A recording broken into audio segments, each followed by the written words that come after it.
had myself on mute. Welcome back to the Harbingers Dungeons and Dragons campaign. Woo! We are so excited to be here with you guys. Sorry, I have my monster sheets in front of me. Um, we are so excited to be back here with you guys today to be able to continue where we left off from the Harbingers campaign last game. So, some announcements real quick. If you guys, sorry, if you guys have checked our Facebook, our Instagram, our YouTube, we have changed our logo for Rosemary PG Studios. It looks super cool.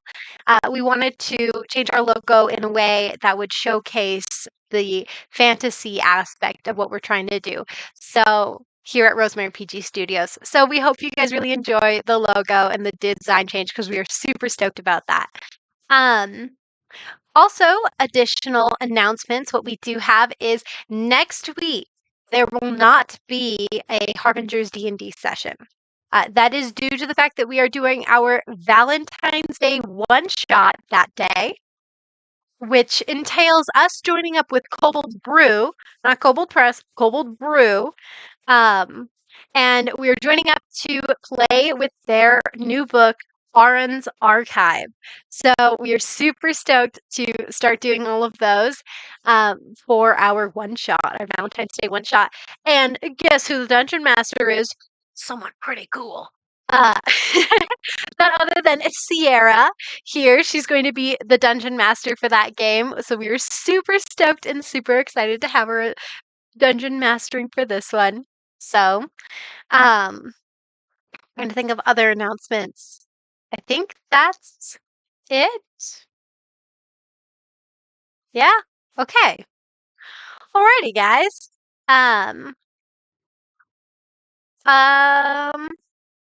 Oh, I will make one note. There is a possibility that during the session, Dane, our resident character Douse, may have to leave this session because there's some exciting things going on in his family life. Just a possibility, though. We're not sure. So just keep that in mind. Also, Seji, good to see you again. Happy you're here. Alrighty. Yeah. Also, remember, remember everyone who is joining the audience here. You can give players inspiration if you would like DM inspiration. If you think they did a particularly rousing roleplay or super awesome move, you can just put it in the chat. That's something that you have the power to do. As for that, I think that's it for our announcements today. And with that, we're going to go into our recap of last session, done by none other than Sierra herself. Okay, so last session, a lot of stuff went down. It was crazy. So we entered the dreamscape. The rest of us jumped in to help out Dusty, who we lost contact with, and all the other dreamers there thought we were monsters, which started this intense battle. And then 2 real monsters showed up, and that was not great. And we were able to wake up a few of the sleeping dream people when a giant monster eyeball showed up and started traumatizing us for no reason.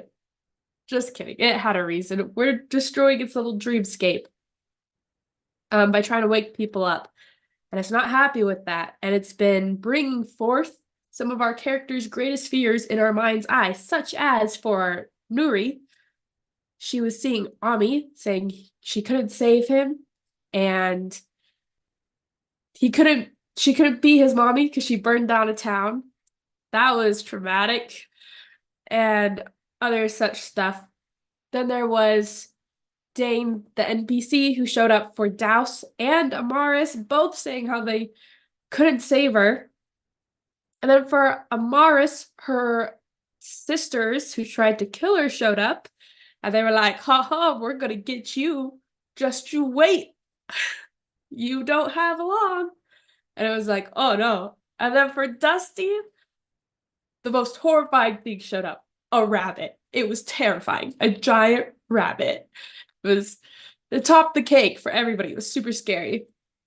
And also his father showed up too for him as well. But the rabbit, that was a pretty big deal. The rabbit.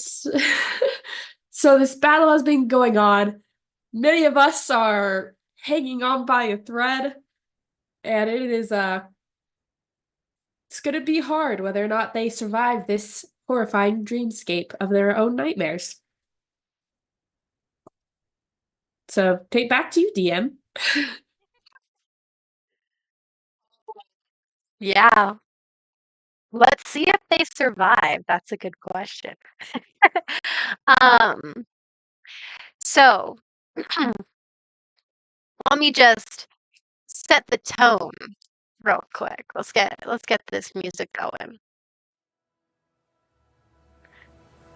Can everybody hear that on the stream? Tried to get some cool music for today. Anyways, with the dream holder, this beast, the rabbit was truly terrifying. With the dream holder, the last thing that happened is everyone saw these horrifying visions of those closest to them, saying these horrible things as the dream holder is projecting these to them. And with that, we are going in and continuing our combat with with Douse. It is your turn, and this is after you've just seen a vision of Dane with her eyes black tears dripping down her face, just calling out to you. So, at this moment, Douse, he's aware that this isn't the real Dane. However, it still gets to him very deeply and emotionally, and he's zeroed in, focusing onto this. You said it was a dream holder? Yes. So he will. First thing he will do is he's going to use his last 2 key points to, once again, water whip, trying to pull this thing closer. Okay.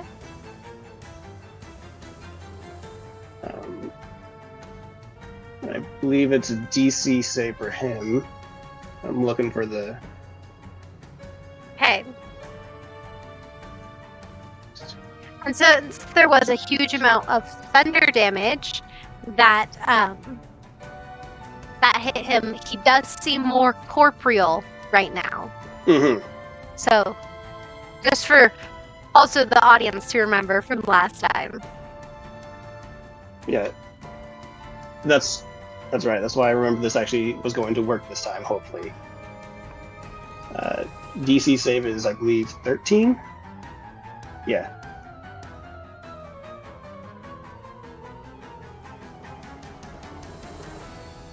Okay, DC save for him. Alrighty. That is going to change to an intelligence saving throw.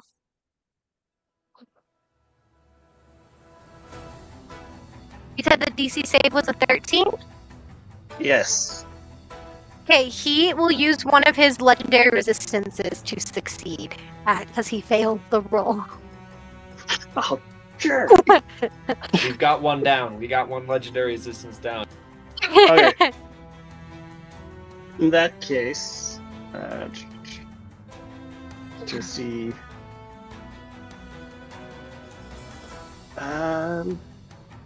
Douse, he's going to run forward, but as he's running, he will use Tentacle of the Deep, which is his warlock ability that he's able to manifest a tentacle.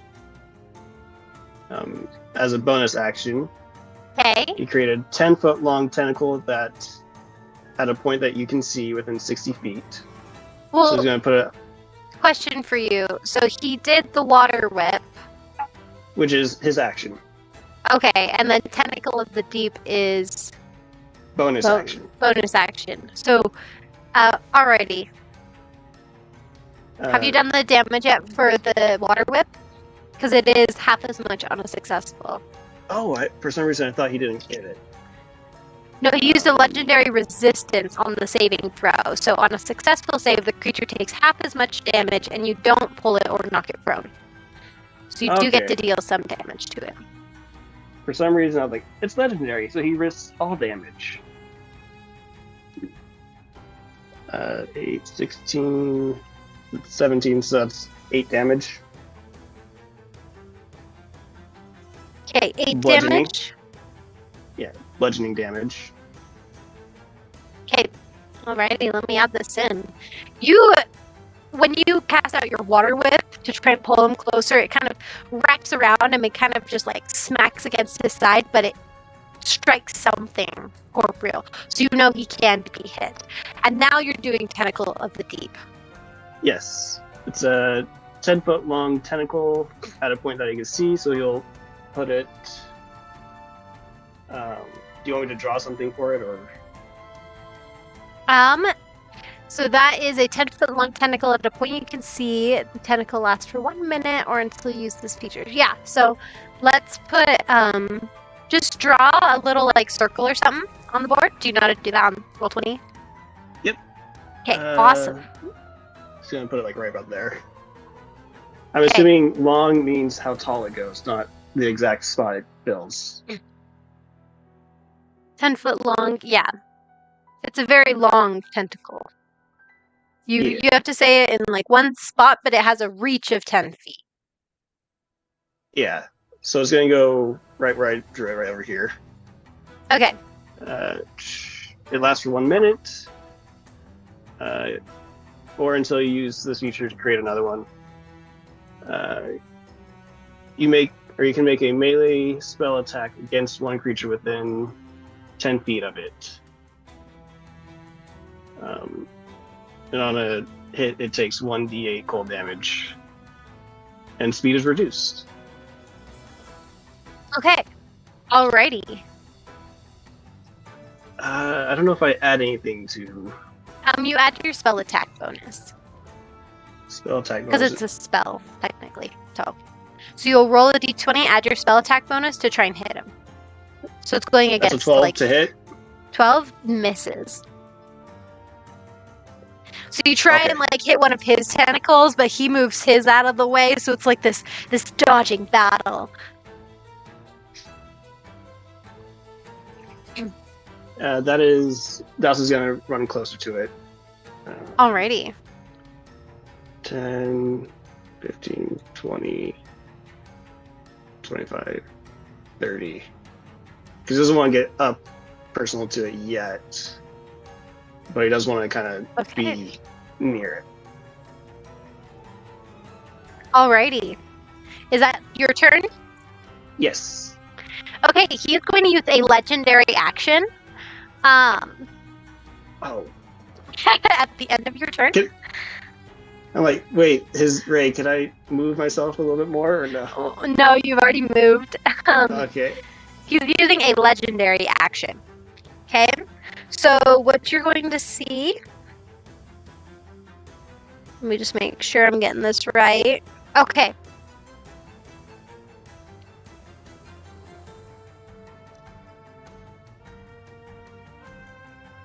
It's probably fine.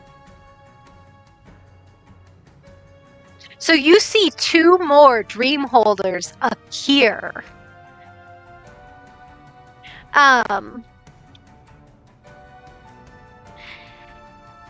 And okay. Alrighty. So you see 2 more dream holders appear as they come right on either side. Alrighty. Now that is its legendary action. It is now Nori's turn. Oh, well, that's terrifying. So, whoa. So Nuri just got told off by her son, essentially. So she's going to just kind of yell at the dream holder.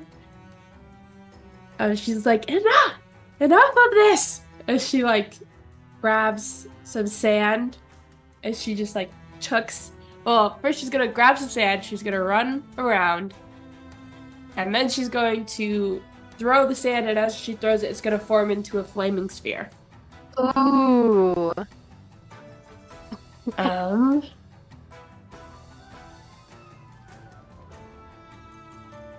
you trying to check the eye rays? Dang. Wait, can you see that? Yeah. Oh, I thought I hit it so that no one would see it. No, it's helpful There's for me too. Okay, because it says like broadcast to others, and I clicked that off. Like, okay, now No, the DM sees it. Ah. Yeah, the dungeon master does. That's a-okay though. It's good to be checking to see if you're in its range. Alright, so you run over to the side and you pull out your dust and throw it. And it turns into a flaming sphere. Well, yeah, well, she's just using sand. Okay. That she grabbed like off the ground and she chucks it at it. Okay. So she's gonna throw it at throw it at this guy right here. This guy. Alrighty.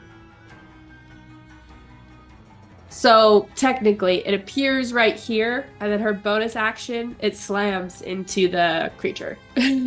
Okay, so is it like an actual sphere that continues to stay, or is it a one time? It stays for up to 1 minute. Okay. If I maintain concentration. Haha. Alrighty, so you could just like draw a little bubble on there if you want. A little Okay. circle for your sphere. A little circle. Okay. Alrighty, so you throw your sphere. Okay. So it And- needs to make a saving throw. Okay. Alrighty. Dexterity, so it'd be intelligence. Yeah, because there are biome effects in action here. Maybe I should reiterate the effects. Where is that? Oh yeah. So right now, Sierra actually has an additional 5 feet of movement due to the speed of thought effect in the area. So people with intelligence of like 5 or more, or no, of 10 or more, are able to. No, it's each creature gets a modifier to its speed equal to its intelligence score minus 10, rounded down to the nearest 5-foot increment. So the whole dreamscape here is magically quiet, more quiet. It's not silent, but everything just seems like damp. And strength, dexterity, and constitution saving throws all turn into intelligence saving throws. Just so everybody knows. Okay. Alrighty. So you throw this sphere, okay? And as it goes towards the dream holder, the fires actually go straight through. And you notice that this dream holder here is an illusion. Well, that's sad. I mean, that's okay. So I can move up to 30 feet. Okay, well, it just keeps going forwards then. Alrighty. So how far can it move during your turn? 30 feet. Okay. So it'd go to here. So there.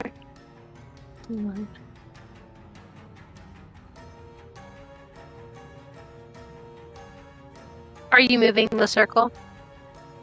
Yeah. Okay. Alrighty, perfect. So your fireball just keeps rocketing forward. And is that your turn? Yep, that's my turn. Okay.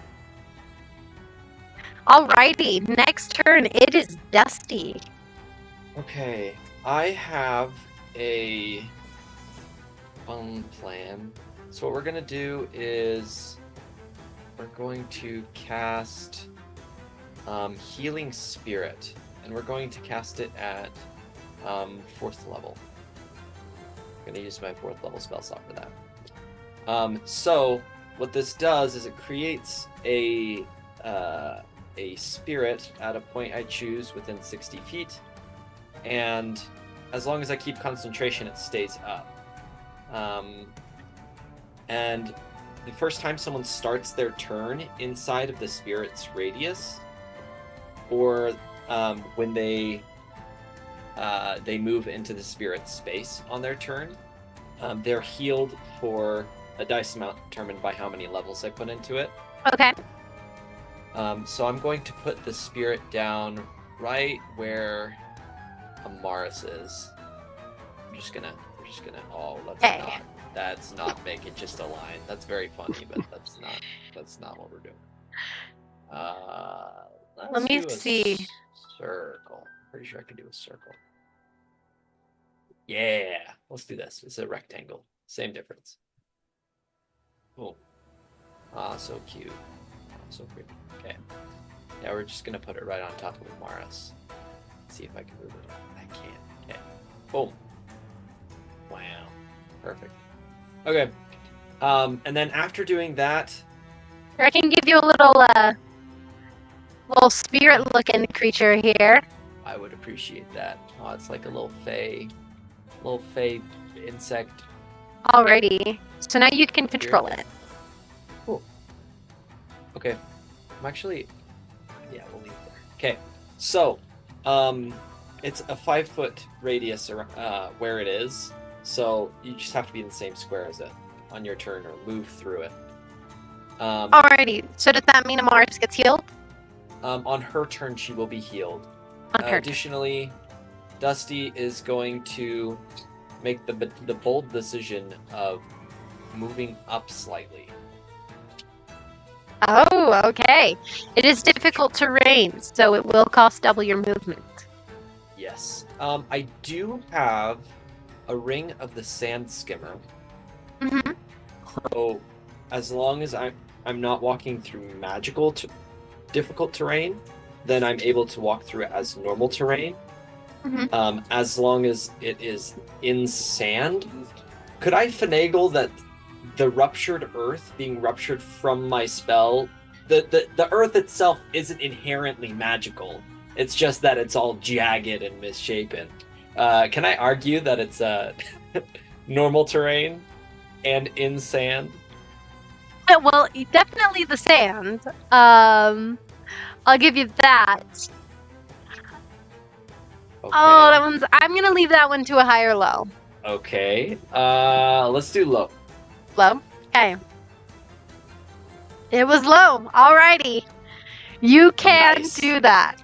Let's go. Okay, so I got full movement. Very nice. So Dusty is going to Slate is here. She's a danger to me. Okay.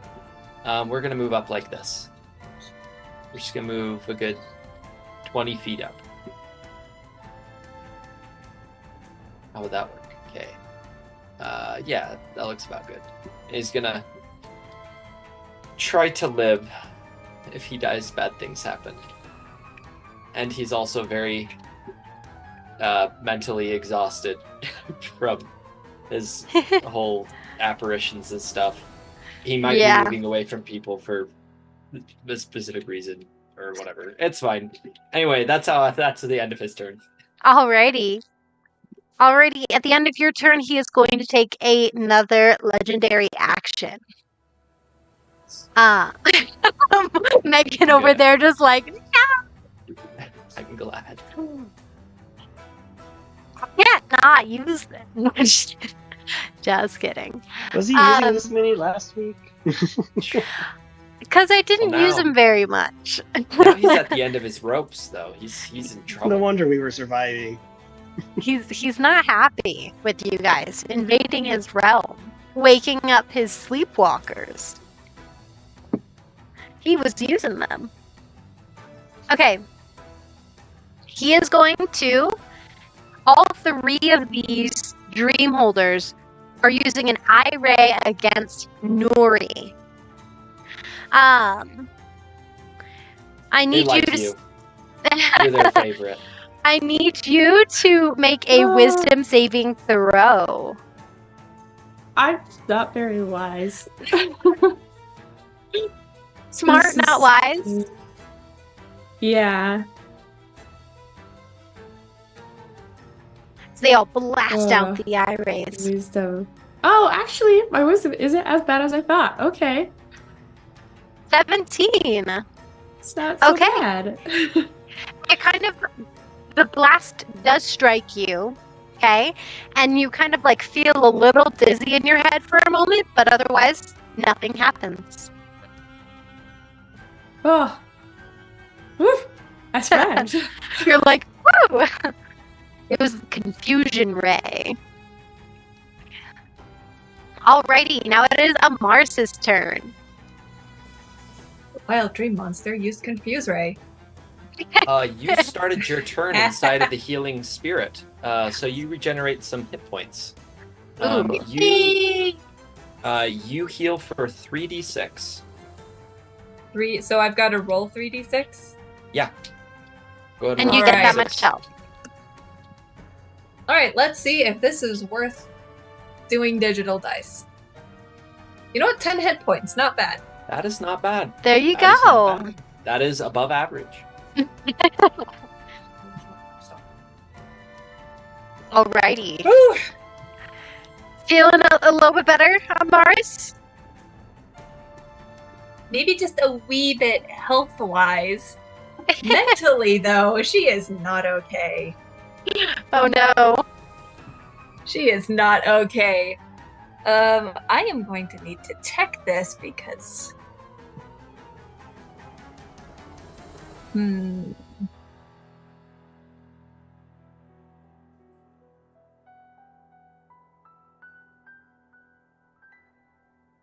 Okay. Are you casting a spell? I'm looking at what I can do.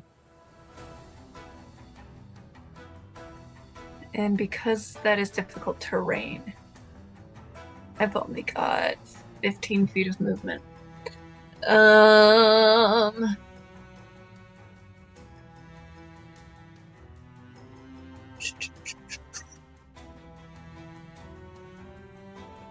Okay. Oh, but Douse, you're in the way. I'm sorry, I'm short enough. Shoot over me. Technically. I can't with Thunder Wave. Oh. Yeah, Thunderwave is a straight shot in front of you.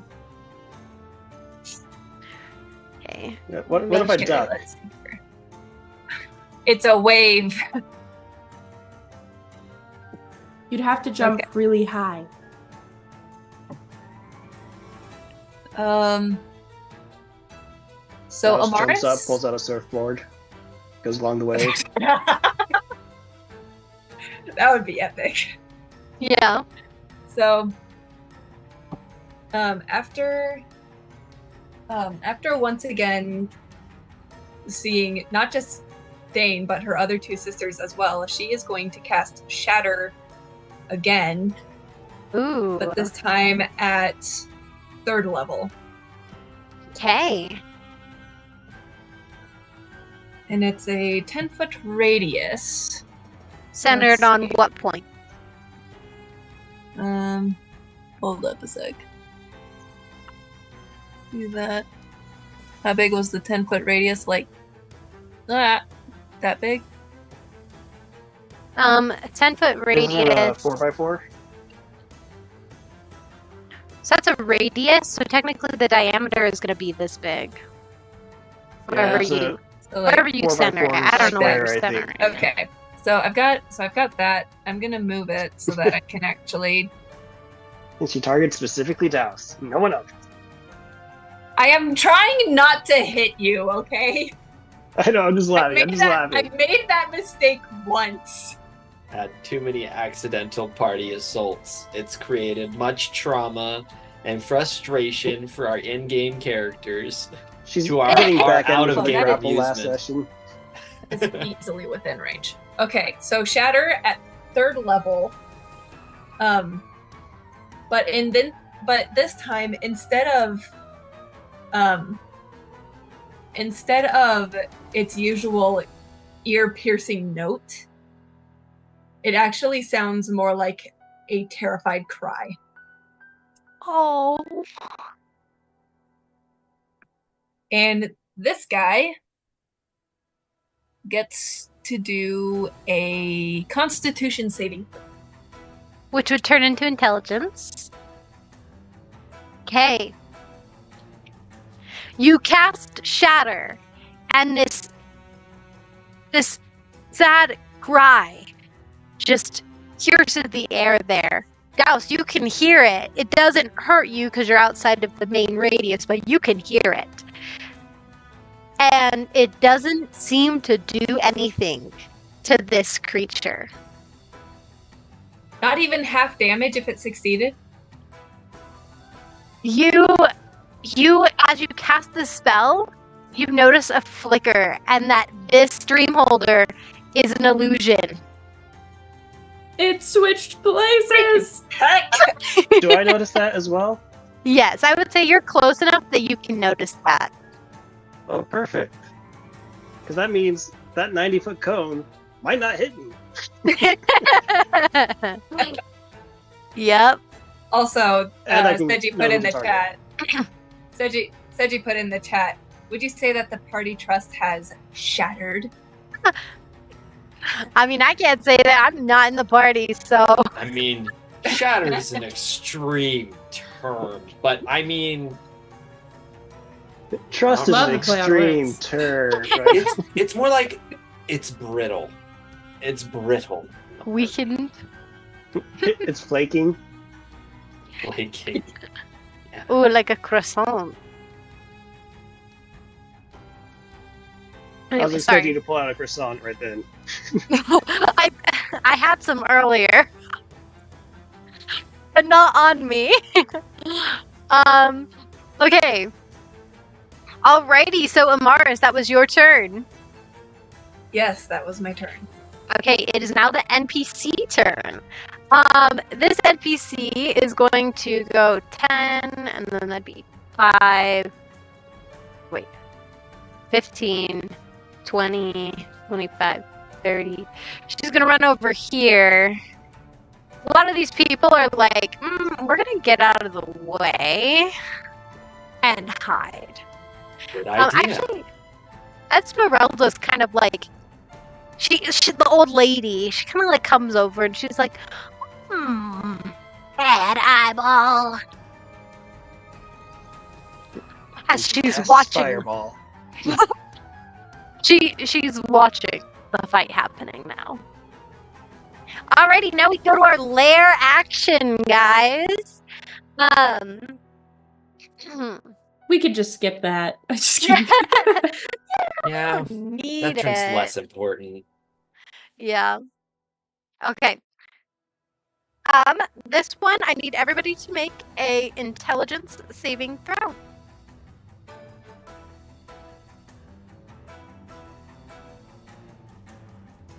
Oh, Dusty with a natural 20. Woo-hoo. Sierra with an We're all doing 11. I think Got we're a all Douse doing better with than a last week. 13. Douse, you actually succeeded with the 13. You're like, yes. Amaris, that, what did my you? plus Oh, one did you in roll the 10? Okay, so Dusty and Douse, you are fine. Nothing happens. But for Nuri and Amaris, on a failed save, the target loses the ability to distinguish friend from foe. It regards all creatures it can see as enemies until initiative count 20 on the next round. Whenever the affected creature chooses another creature as a target, it must choose the target at random from among the creatures it can see within range of the attack, the attack spell or other ability it's using. If an enemy provokes an opportunity attack from the affected creature, the creature must make that attack if it is able to. So, you guys, this is the forgetful friend lair action. So, everything in your mind, just you have no idea how you got here. You are surrounded by enemies. You don't recognize anybody else. Everybody around you is an enemy. Sierra, you're like... Is this similar to like sleep or I can't remember? There's a few spells that people can go and like get them out of it, wake them up, or is this permanent? There's no helping them. It doesn't say anything about shaking them out. This is like a mental effect. Okay. So you don't know if shaking. And it's not a charm, correct? No, it's not a charm.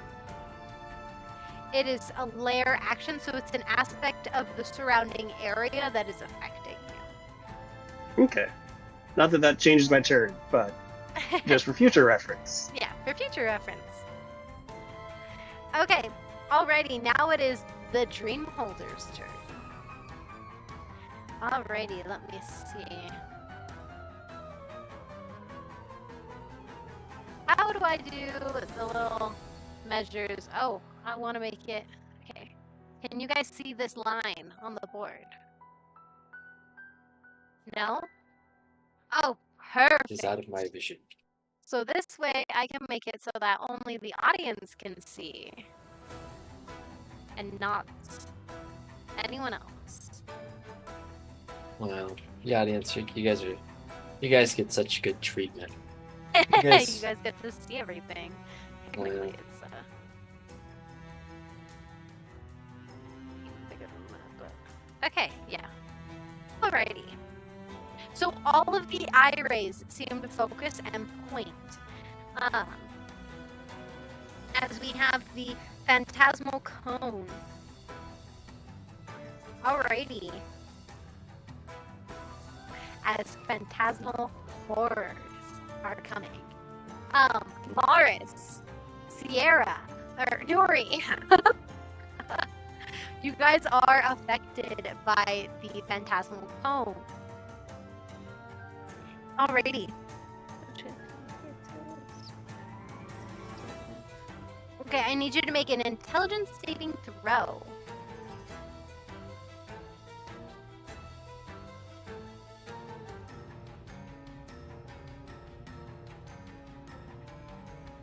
$16. Okay, 16. Is that a nat one? Nat one for Amaris. Nat one! That is a nat one! That is For the so tiny dice. bad. Tiny dice is in Alright. timeout. Just use the digital dice. Put them in the jail. Yeah. Okay, Sierra, you seem unaffected. You feel its gaze on you. But unfortunately, Megan, you're... Oh, crap. That's 18 points of damage. Guys, I'm down. Oh no. Before you go down, what you see... in front of you, you see the Dreamholder as its gaze seems to lock onto you. And you see in your peripheral vision, these eyeballs just appear out of thin air, blinking and looking at you. The yellowish, purplish iris with a cat-like slit for a pupil. As they just blink and look, and then they kind of vanish and fade off.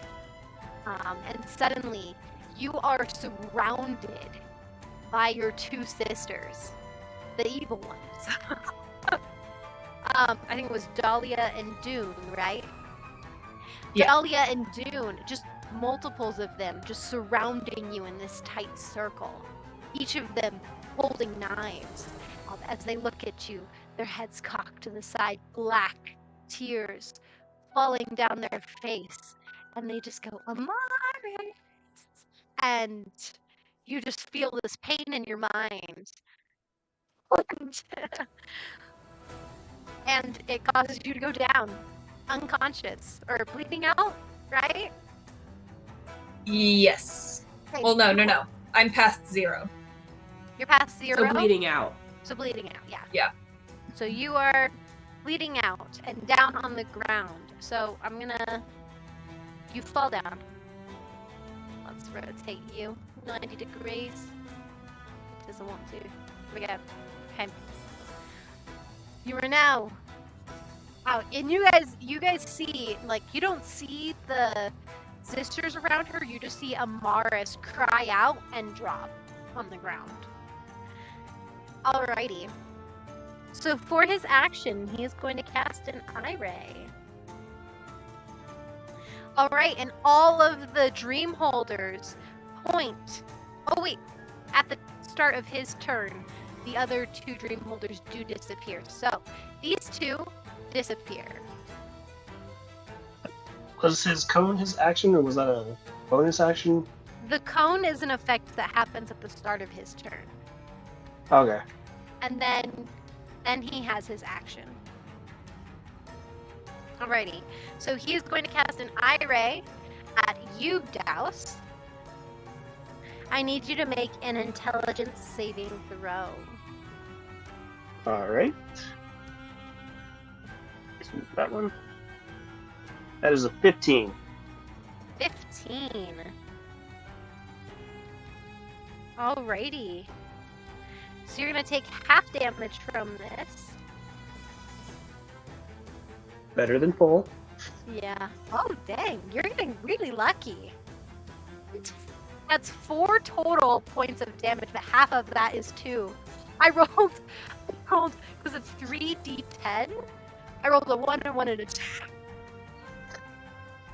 Whereas on Amaris's was 2d10, and I rolled a 10 and an 8. That was lucky. Yeah, that was pretty lucky for you. So you only take 2 points of damage. Alrighty. And for you, you see Dane again. Next to you, the black tears dripping down her face. And she just goes, why? But it doesn't seem as potent this time, as you are now realizing, like, the illusions, and that is not Dane. In your mind, that is not Dane. And she fades off into nothing. And that was... Oh, he does 3 of the rays. I forgot about that. Okay. He is going to... No. That was enough. That was enough rays, actually. No. No. Okay. He does have insight on everybody. He gets... Oh, I forgot he gets advantage on all wisdom checks. Alrighty. He is going to cast the...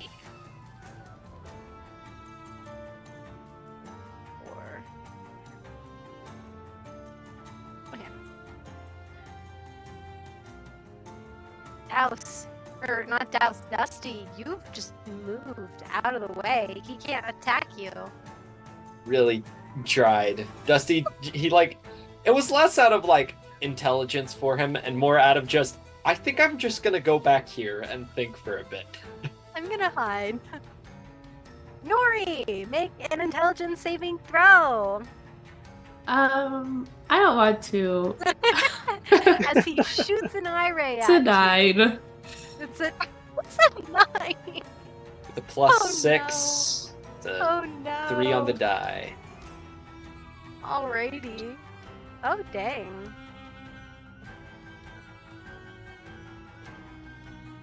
Okay, so since you failed that saving throw. You also got the Nightmare Ray. I rolled 7 for your points of damage. So it only takes Still alive. Still alive. You take 7 points of damage. Okay. As you see the eyes blink in front of you, and you feel this like breath on the back of your neck, and you kind of whip around, and you see Esmond, your husband, there, right behind you. His long white hair all tied back in a ponytail, black tears dripping down his cheeks. And he gently comes and he cups your cheek ever so gently and says, "You're a failure." And then vanishes. That was cruel. That was mean. Just twisting the knife Ow. there. Oh. Ugh. Evil. We have so many reasons to kill this thing, by the way. It just increases on a turnly basis. It's actually incredible. Yeah. And he is going to shoot at Douse again, actually. So Douse, I need you to make another intelligence saving throw. Yep. Because Mars is down. He's not going to shoot her while she's down. Because That is a 12. 12? Okay, 12 does not succeed. So you are going to be taking full damage.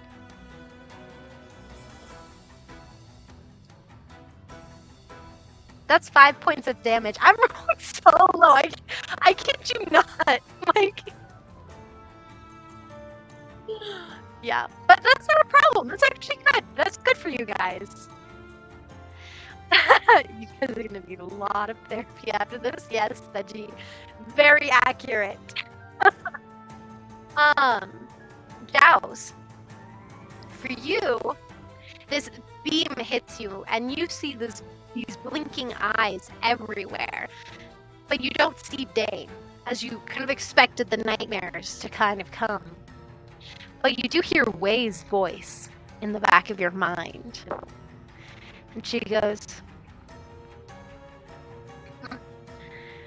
"You know, Douse, been in your head for quite some time now, and it's interesting to see what a failure you are in your life. How I don't think you'll ever be able to finish this pilgrimage of yours. Because you don't deserve to be the bearer of the heart of the sea. You are a failure. And you will never live up to anything greater than that. Just a weak, sad little water genasi who doesn't understand his ways and his people. Quite a shame, really." And then that voice kind of fades away. And high or low, actually, Douse? Let's go low. Low? Douse is feeling pretty low. It's feeling pretty low. It was low, actually. So you actually feel in the back of your mind Way again. And you just hear her voice again. She goes, "Don't listen to that." And then it's gone. Like her thoughts and like her presence feels like it was just smushed down out of your mind. Way And does then not that's- like being impersonated. She does not like that. She's like, "Don't you do that. Another one." Not like I fully believed her all the time anyways. That's good. Alrighty. So that was the Dreamholder's turn. It is now this Phantasm's turn. The Phantasm, who's looking almost dead, he is going to come through the wall here to you, Dusty. Hello there. Oh, hey, look, it's the source of my fear. Yeah, the anime inspiration flash. Oh my goodness. I love it. Okay. The Phantasm is only going to attack you once. With a 23 to hit. Yeah, that hits. Okay. He does... I almost rolled a d20, not a d10. He does... He does 6 points of damage. Sorry, mental math. Okay. My spirit is still up. 6 points, Okay. you said? Yes, 6 points. Alrighty. So it is the monster bad guy turn is finished. It is now Douse's turn. Let's see, is it a action or bonus action to drink a potion? So it is an action to drink a potion, but and to get the full amount of the max amount for the potion, but you can do it as a bonus action and just roll for the health. So you might not get full. It's not a health potion. Okay. I will drink my potion of sugar speed. Ooh, alrighty. I'll let you drink that as a bonus action. I was hoping for an action, but Oh, if you want to do an action, do an action. because I need my bonus action to send my tentacle off somewhere. Okay. Alright. It'll be an So action. I pop. Yep. I have haste for 1 hour. Okay. Your sugar speed potion. Yep. I'll move 1 forward, and that should put me close enough. Yep.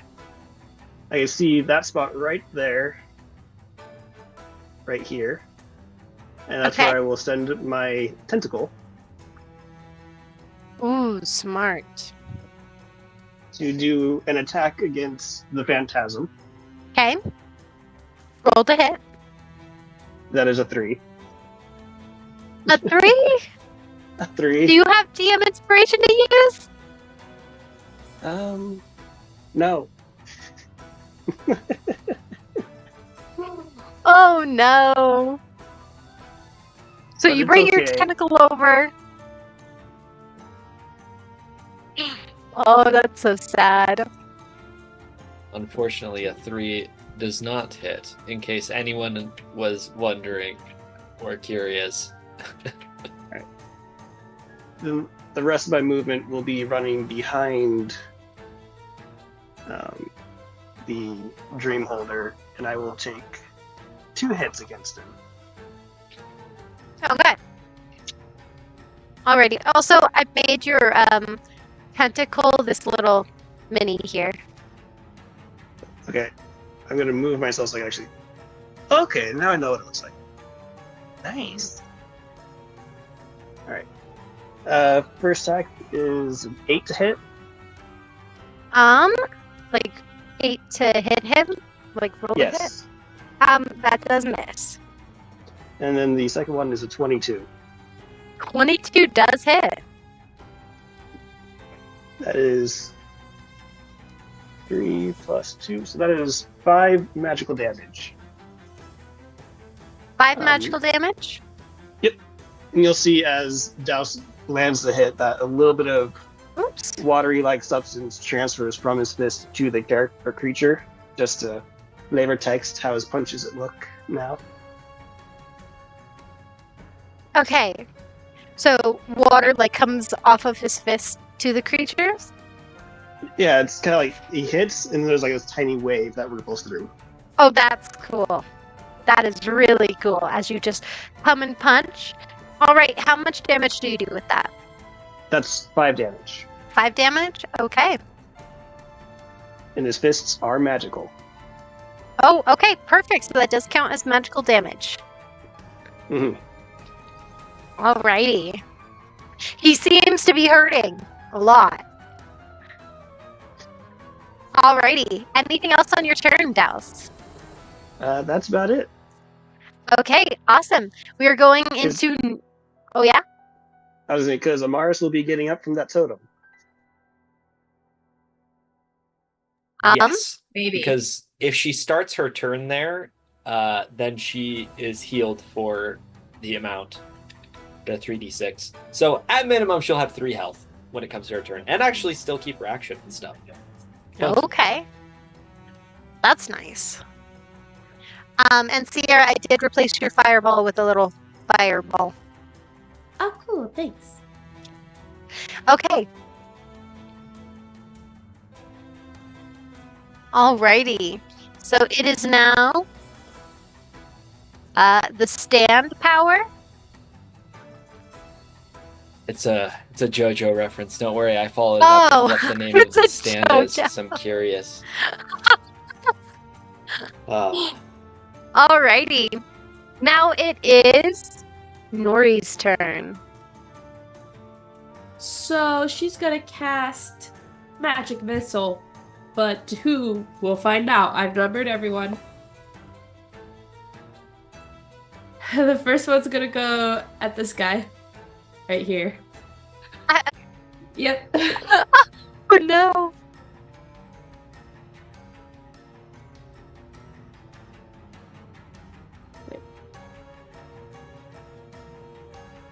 Oh yeah, I guess it doesn't matter that Amaris had Forgetful Friend on her because she's down, so she's not gonna... The other one's going to Douse. Oh no! The other one's going to this villager up here. And then... You're hitting everyone, aren't you? I'm hitting down, Dusty. I'm Oh, so no. dead. I'm so dead. Ball You have 5 hit is- points. Oh no, I dropped my dice. Oh well, I'll find it later. As you're just I'll use one of my panicked, other like, ones. I don't know what's going on. Well, let's see.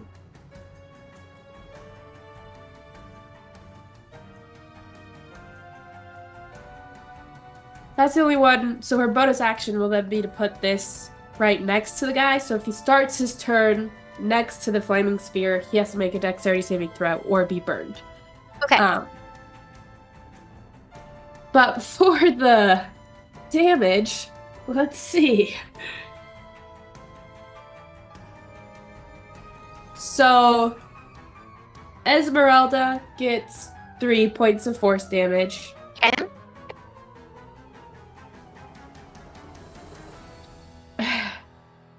Douse village- gets 5. As you just get shot by a magic missile. You can't And- really see who it's from because of the dream holder in front of you. Whoever that villager is gets 4. Okay. And then Dusty gets 5. He's straight up No! unconscious. That is exactly enough to bring me to 0 hit points. Oh no! That Did you max not- roll. That max roll was just enough.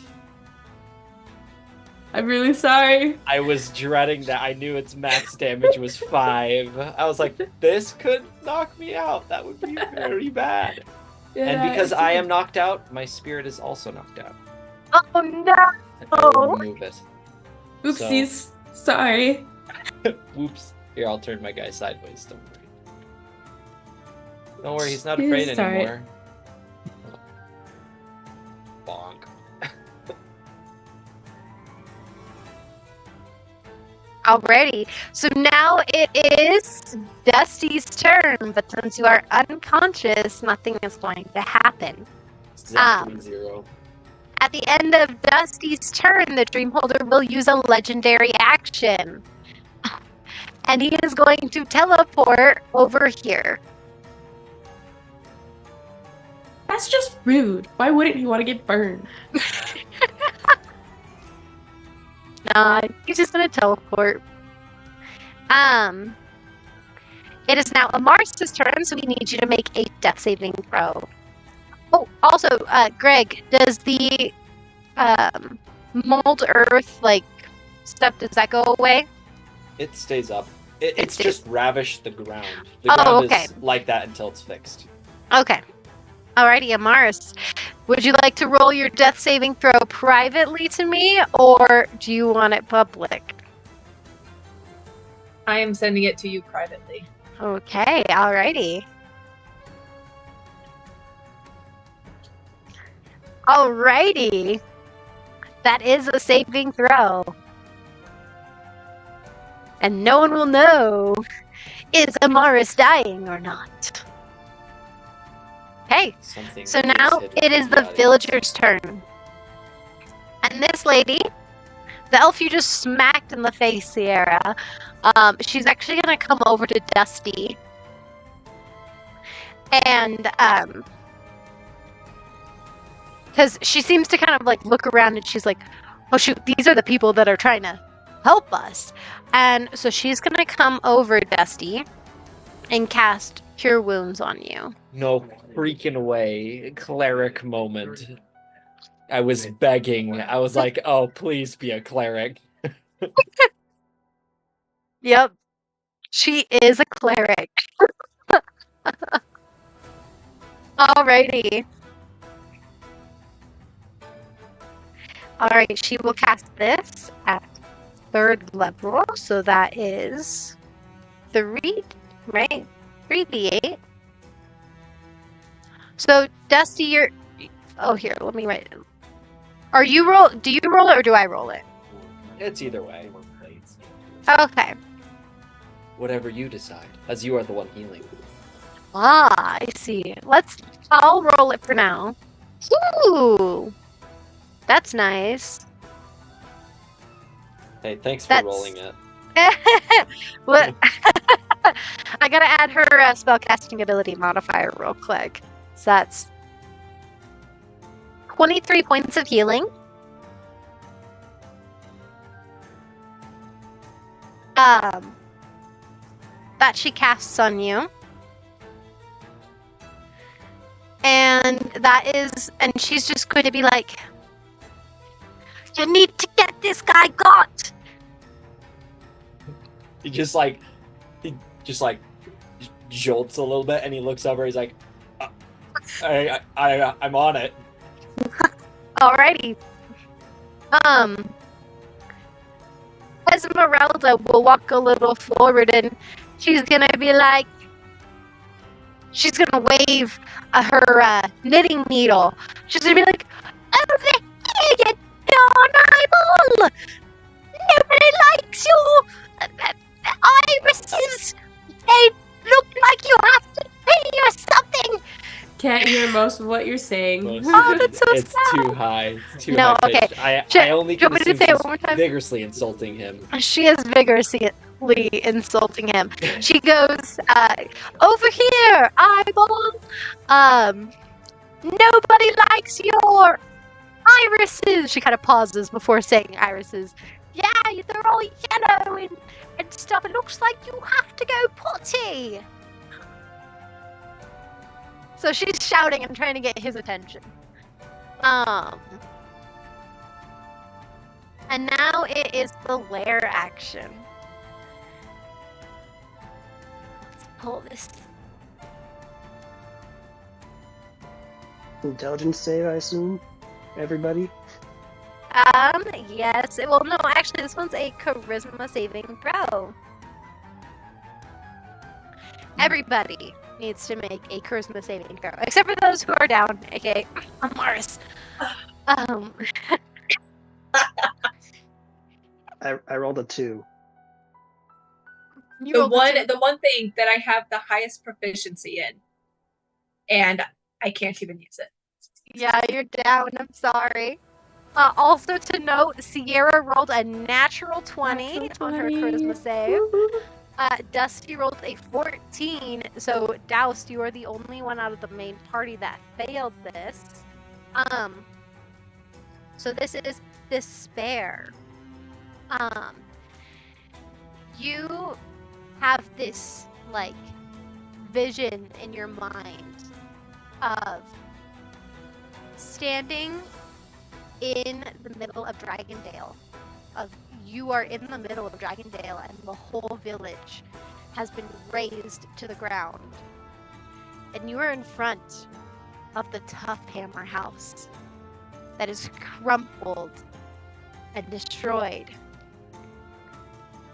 And you failed tax. And then the vision fades. And you are now inflicted by the Bane spell. Which means, I believe it's like disadvantage or something like that. Bane by Bane. I thought it was a negative. Like Or I roll negative. a minus Yeah, you roll a something like D4 that. or something. Yep, that's right. Yeah, I'm just pulling it up real quick. Yeah, you must subtract a D4 from the number rolled on your attack rolls or saving throws. And that's just for this round of combat. Okay. Alrighty. So that was the lair action. Now we're going to the bad guy's turn. Oh. He's been taken off of here because I deleted the original one. Okay. That's alright. The villain casted Major Depression Sword. Oh my gosh. Villain of all villains.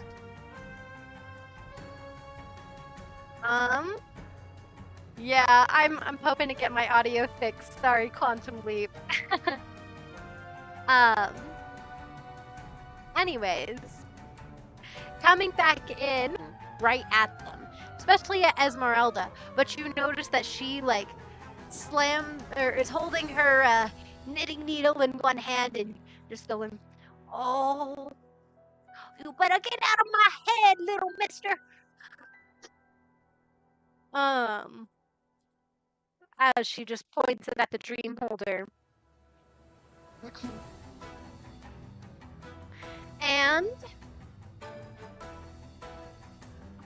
it is going to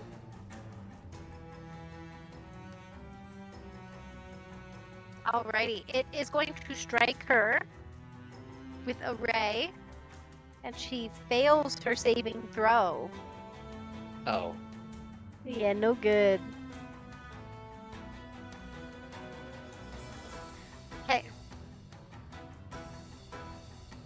Okay.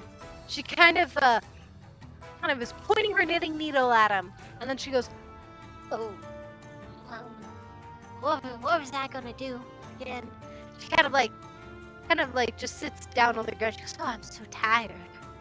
She seems like she's been hit by something. It seems to muddle her thoughts. Nuri, I need you to make an intelligence saving throw. No, thank you. 16. Oh, also the forgetful friend is no longer on you anymore. Oh, good. Because at the start of the round, there's a new lair action, and the previous one goes away. Roxy Bird, you're here. We love you. Welcome in. Hey, so you made an intelligence saving throw of a 16. Okay, you are going to be taking half damage. Okay. So you're going to be taking 2 points of damage because it did the same thing that it did to Douse earlier. A 1, and a 2. So you're taking 2 points of damage, Sierra.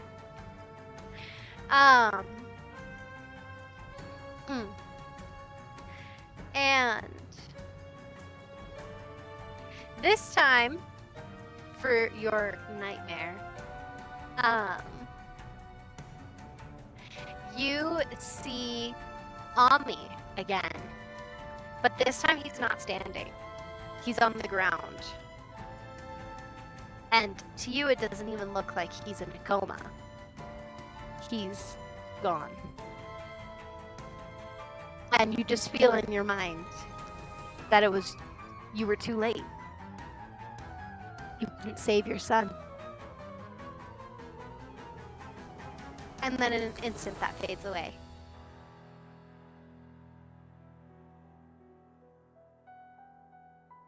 What a perfect time for the music to just go quiet. And then the dream holder will cast one more eye ray. Let's see who it's gonna hit. It is going to hit.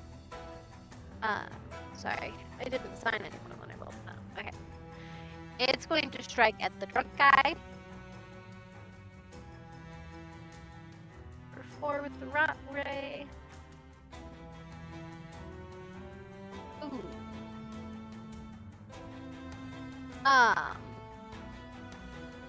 He takes a lot of damage. Oh wait. Okay.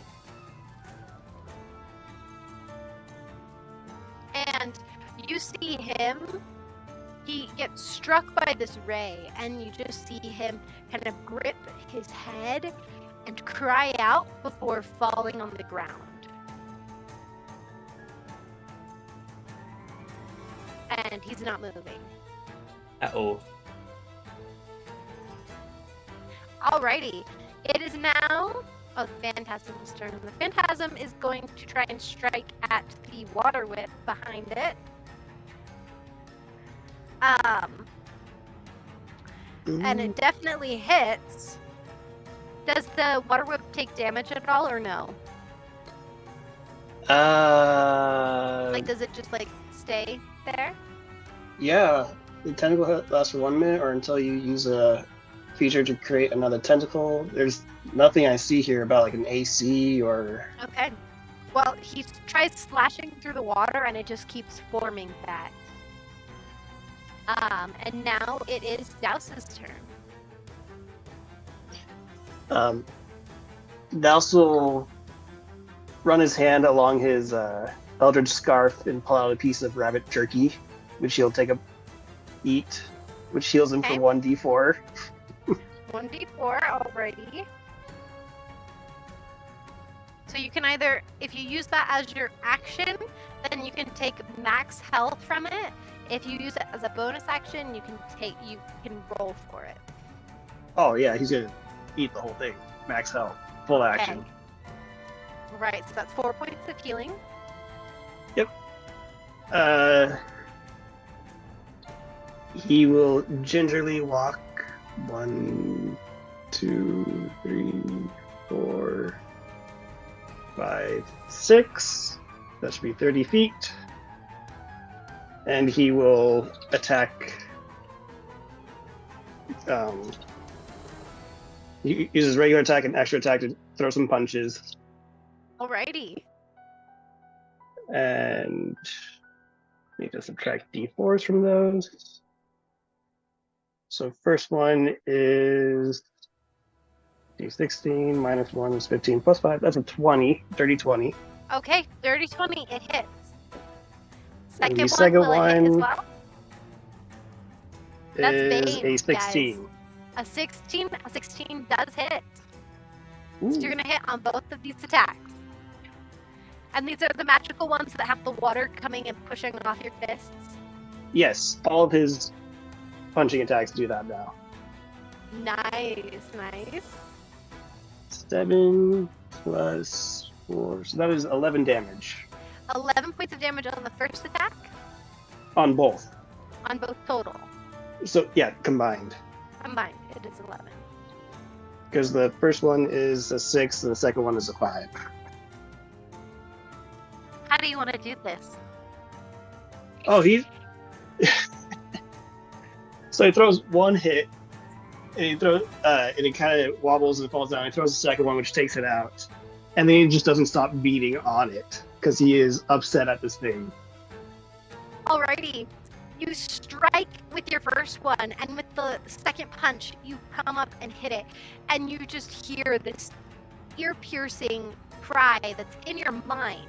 It's not vocalized out anywhere else, but in your minds, you just hear this screech, and the eyeball just falls down and crumples on the ground, and you just continually punch and punch and punch into this corporeal eyeball with all these purple tentacles. And as you do that, the dreamscape that you're in starts to kind of shudder a little bit. You notice the ground is shaking ever so slightly right now. Yeah, it is Hollow Knight music. Quantum Leap. It's pretty good. Yeah, I kind of stole it because my husband has talked about Hollow Knight, so. Hey, it's a good game. It is good. It is a good game. So, alrighty. Combat is now over. This other guy's gone? Yes, this phantasm fades, screeches as well, and then fades to death. Very nice. So Dusty is immediately going to stand up and he's going to gesture to the person next to him and then gesture over to the guy who fell over, and he's going to say, "You can get to him, right? You can heal him." I can certainly try. Hopefully we haven't lost him yet. She goes over and she's going to attempt to go heal. And Dusty is going to run over to where Amaris is and is going to attempt to heal her. Alrighty. Cure Wounds 2nd level.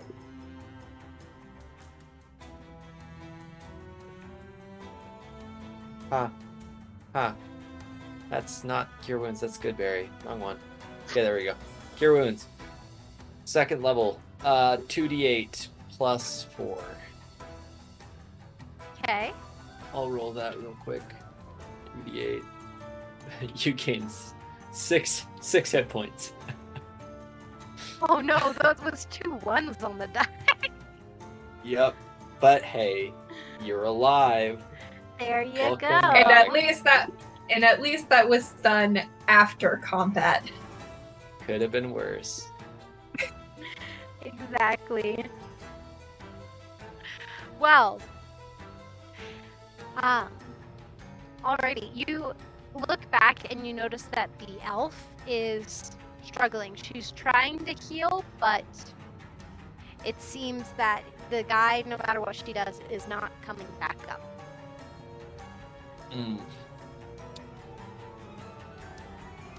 Well, he joined his friends. Could be worse, I guess.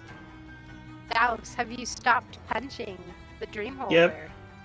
He's gonna go up to the tree and just kind of sit up against the tree. And just quiet. Quiet. What is Nuri doing? She's kind of just standing there. A little bit of shock. And then also she the visions of all these enemies around her melted away, and she realized, she attacked innocents and her own friends, and yeah, she's just standing there. Okay. You guys notice the ground is shaking even more. And the ship starts to crumble, the walls of the ship start to crumble and fade away. Kind of like in Infinity Wars, when all the people would fade away into dust. The ship, it seems to crumble and break, and bits and pieces of it are fading away into this dust. Douse, you hear and feel presence of Wei in the back of your mind again as she comes out into the forefront, and she goes, "You need to leave. You need to get everyone out of there right now." How do we do that? I can now that the dream holder is dead, I can make a way for you guys to get back. As you see, off in the distance, I don't know if you guys saw it appear, you see this stone archway kind of build from the sand and molds, and the sand turns into stone, and this swirling warm light appears in there. She goes, "It won't last long." All right, Douse would come around the boat. Everyone arrives here. Let's go. He'd walk over, probably pick up the guy who's not being revived if he can. You And start notice trying that to- as you try to grab him, you try to grab his hand, but your hand just slips through him, as if he's just like become a phantom of himself. So there's nothing I can do to move this guy. No. He will start ushering everybody else out. Nothing I can do for this man, but we need to go. We start trying to be the driving force. Okay, everyone else, what are you guys doing? You That feel seems- everything shaking and crumbling, and the boat is disappearing. The Dusty's trees just are kind of fading away. helping Amaris up.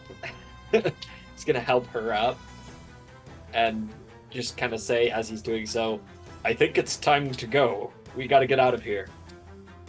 Douse seems to know where he's Yeah. going. Amaris follows Dusty, but is pretty shaky. Okay. Nuri, As are soon you as it's going? in view, he'd point everybody to the archway, like just to point out so everybody knows where we're going. Okay. Nuri's just making her way there. Okay.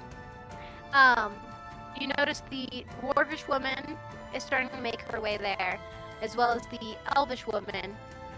Esmeralda seems to be very slow as she's going. Still very old. Douse would be helping her out the best he could. Okay, so you can help her out. You guys kind of seem to be supporting each other out. Alrighty. Are you guys all making it to the portal? Yeah. Okay. Alrighty. And you guys go through the portal. And as the last image, you look at the beach as it fades away into dust. And you step through the portal and come out back into the building. The town hall that you were in. Are we like just waking up wherever we fell asleep? Or are we like Yeah, standing you as guys if we just. are waking up where you fell asleep. Oh, okay.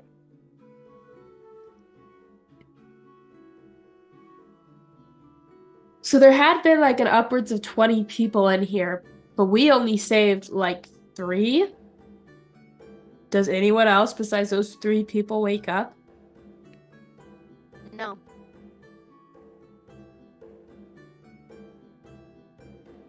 You look around, and everyone else does not seem to be waking up. Nuri will check if they have pulses, if any of them do. You'll find that at least 10 of them don't have pulses.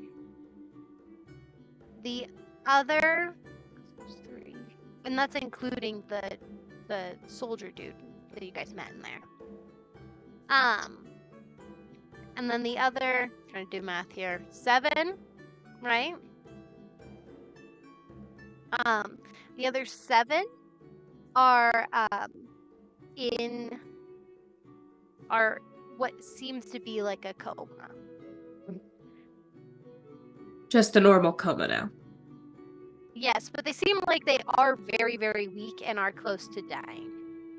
So, they might need to be stabilized.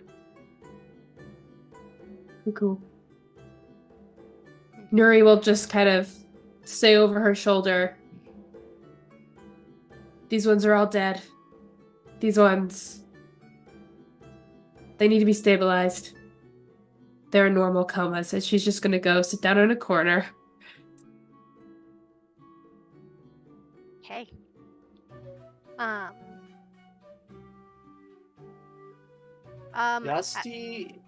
Dusty's gonna go check on the horses. Okay. You can go check on the horses. Just to respond to Zastin in the comments, I have no idea what GPU. Is that the computer? I don't It's, know. Graphics processing unit. How would I be able to tell with my graphics? It's the one that came with the computer. I'm using Roll20. I'm not a computer person. My husband can probably tell you, but I don't know. It turns Sorry. on when she needs it to. It's It just does. how the computer works.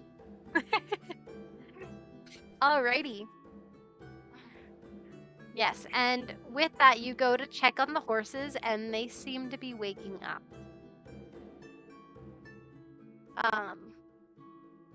They seem to kind of get up a little bit and kind of shake themselves, and they look a little underfed, like something was kind of like draining them a bit. But other than that, like they look pretty fine. Dusty will ask, he'll ask the horses, how are you? How are you feeling? What were you seeing just a minute ago? Trapper responds to you very, very quickly, and he goes, "Oh, it was the best. I was in a big open field. I was eating lots of apples, and Lucky was there, and there were so many, like, all these, like, bad guys there, and I was just beating them up with my hooves. It was so great. So crazy awesome. And then I was here again. I just had the best dream ever." Okay. Sounds wonderful. Sounds good. Lucky's like, "I don't want to talk about it." Okay.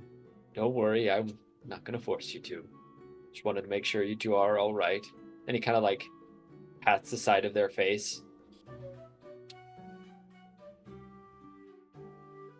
Oh. And Lucky kind of, or not Lucky, Trapper just does a little hoarse little noise, and just kind of like bonks your head with like his muzzle, not muzzle, front part of his face.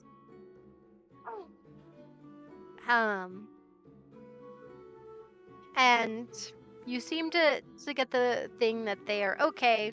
They're just pretty hungry. Dusty will go into their cart, and he'll pull out some food for them and give them an extra ration for the day. Alrighty. Alright, you may do so. Amaris, Douse, Nuri, you are in there with the villagers. I just put away my computer that had the names of the characters. The three that woke up immediately with you guys, the dwarven woman, well, all of them seem to still have that little bit of like blood out of their ears and on the corners of their eyes and below their nose. It's like all dried and stuff.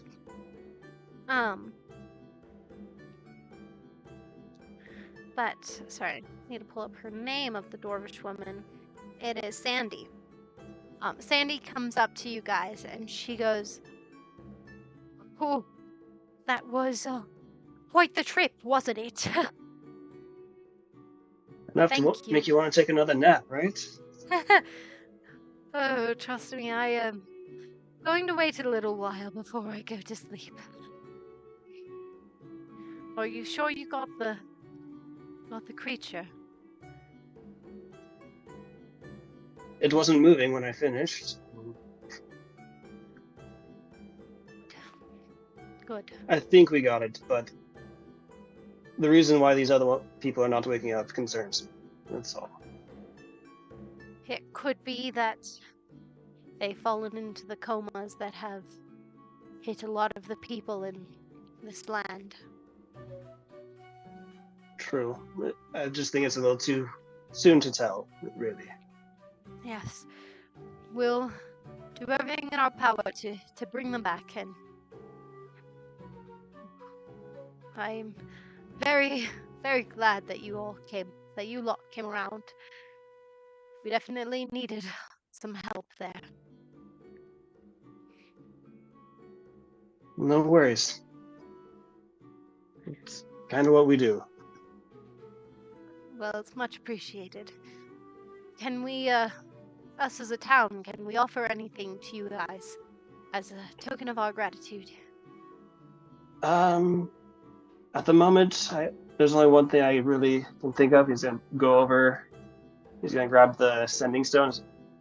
Mind reporting this to your friends who are outside of the town? I forget her name. Miss Taxi and Quinn. Well, I assume Quinn is still asleep. Yeah, you said guys don't Tax? know how long you've been asleep. True. Is it dark out? I believe you went to sleep. Was it in the morning or was it in the evening? It was midnight. It was midnight late at when you night, went and to I had told her to send someone if we weren't awake by morning to check on us. Okay. Alrighty. Well, you notice that it is like the sun is creeping up past the horizon. Okay. And I'd just be basically asking her to kind of report our situation. Yeah. Sandy does grab the sending stone and she talks back and she has a conversation with Miss Taxi and Quinn. And you notice that as she ends it, she goes, everyone is on their way back.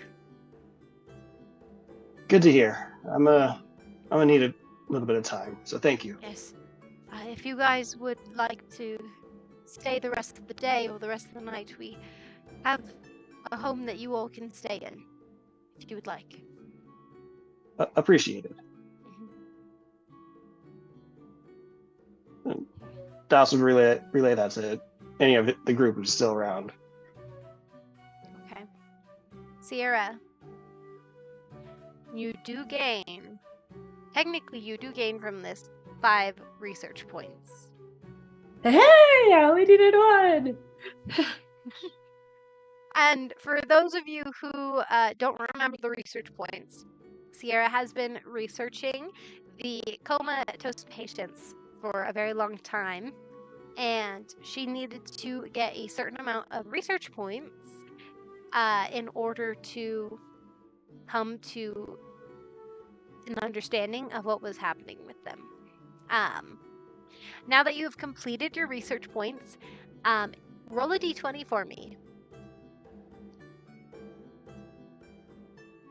Rolls on that one, and all those points go away.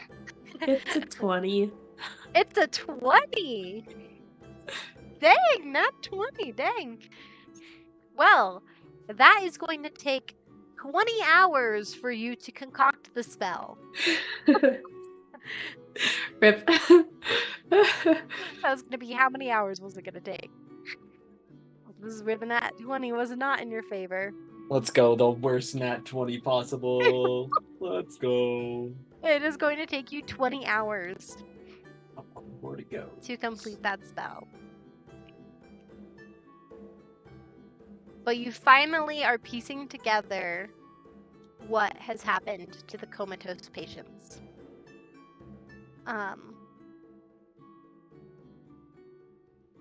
2 in a row, except this time it's bad. So true. So true. Alrighty.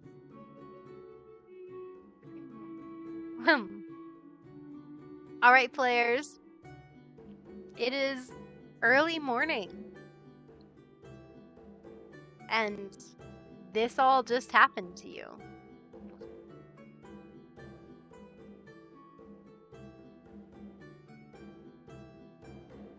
Everyone's like in their own head, like, oh, the trauma. The trauma. It was Yep. real. Yep. Yeah. I will say Dusty does not come back in after going out. He stays out there With the horses.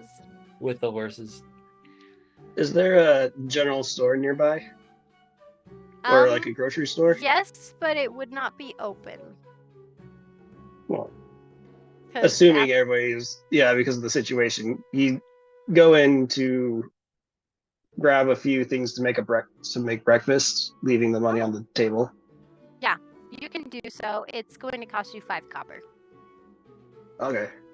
Just a nice bacon and eggs for everybody. Nice. As you come back into the town hall, and you're starting to cook, you feel way in the back. He would be making for also any of the villagers who woke up with us, so it's not just the... Yeah. That's what I thought. But good for the clarification. So you hear Way in the back of your mind. And she goes, well, that was quite a doozy. Particularly strong creature. And Now that it was. I assume you've either witnessed it or you perused my memories to see what happened. yes, a mixture of both. And while you were fighting with the Dream Holder, I was fighting my own battle with him. I appreciate the help getting us out of there. It's Of course. reassuring to know you had our backs. You are the bearer of the heart of the sea. I won't turn my back on that. Appreciate it. As for the Dream Holder, that creature is... you know, that full fight made me thirsty. Yeah, your bracelet's warm. She needs a little bit of a watering One as track she's mind. talking.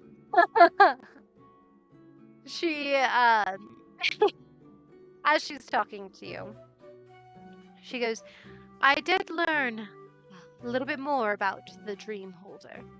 It is a very powerful creature that feeds off of the dreams and emotions of people. And that's why he traps them in dreams. Okay. I should probably make a report to that to the monastery or something later. Just a monastery or the government, someone, so that people know about this. Might be useful with the other comas, at least. Of course. Well, And did you see any connection between those and the others who had fallen into comas by chance? there seems to be a connection between death and the comas. A connection between where the spirit of an individual lies. But I'm not quite sure how that connects. I think you should share this with your friend who is researching this. Well, I'll do that over breakfast. Alrighty. Okay, everyone, breakfast is ready. Douse will have like a bucket on next to him as he's eating his breakfast, dipping his arm in the water in the bucket next to him. Watering your bracelet. Nuri will go have some of the breakfast, but question DM, I sent you a message. Mm. If you can respond to that, because that will I did determine a just lot see of it. what she's gonna do. Douse is serving it buffet style, so self-serve. Go grab it yourself and sit down. Is Dusty aware that breakfast is there, or is he just staying outside? I mean, he doesn't need a breakfast, but still. Douse would have told everybody. Okay. I'm jumping a bit forward with what he. All right, no worries. Yeah, Dusty. After Douse comes out and taps him, he'd like stand up, and walk back inside.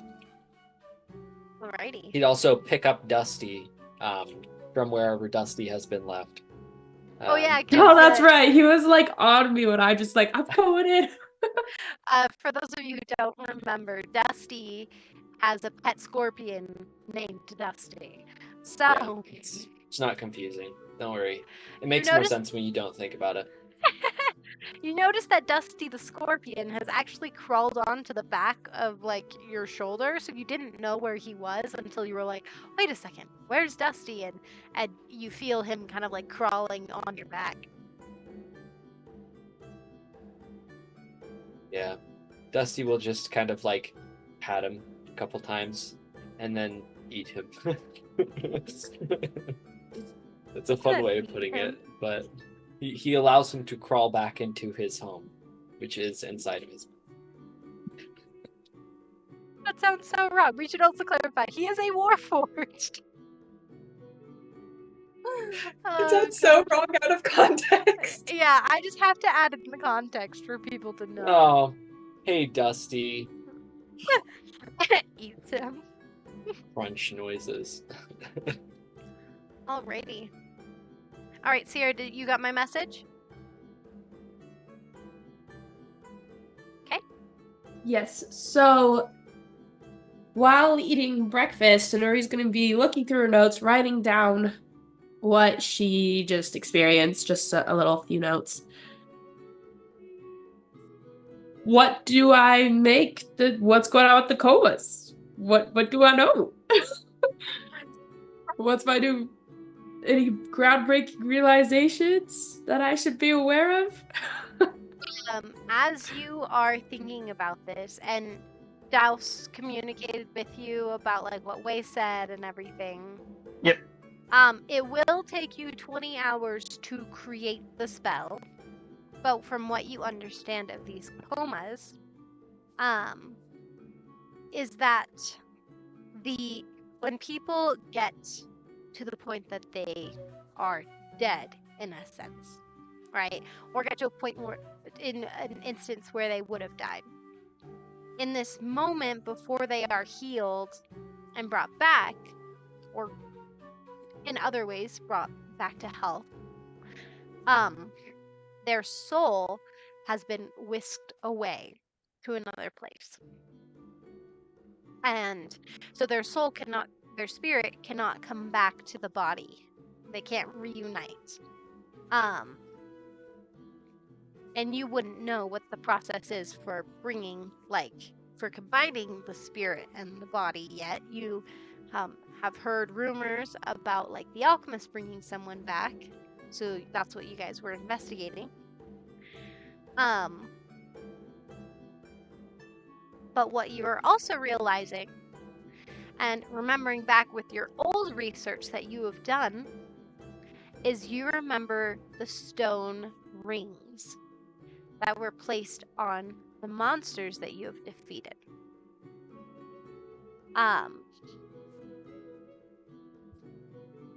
And knowing those rings, you knew that they were like siphoning this energy.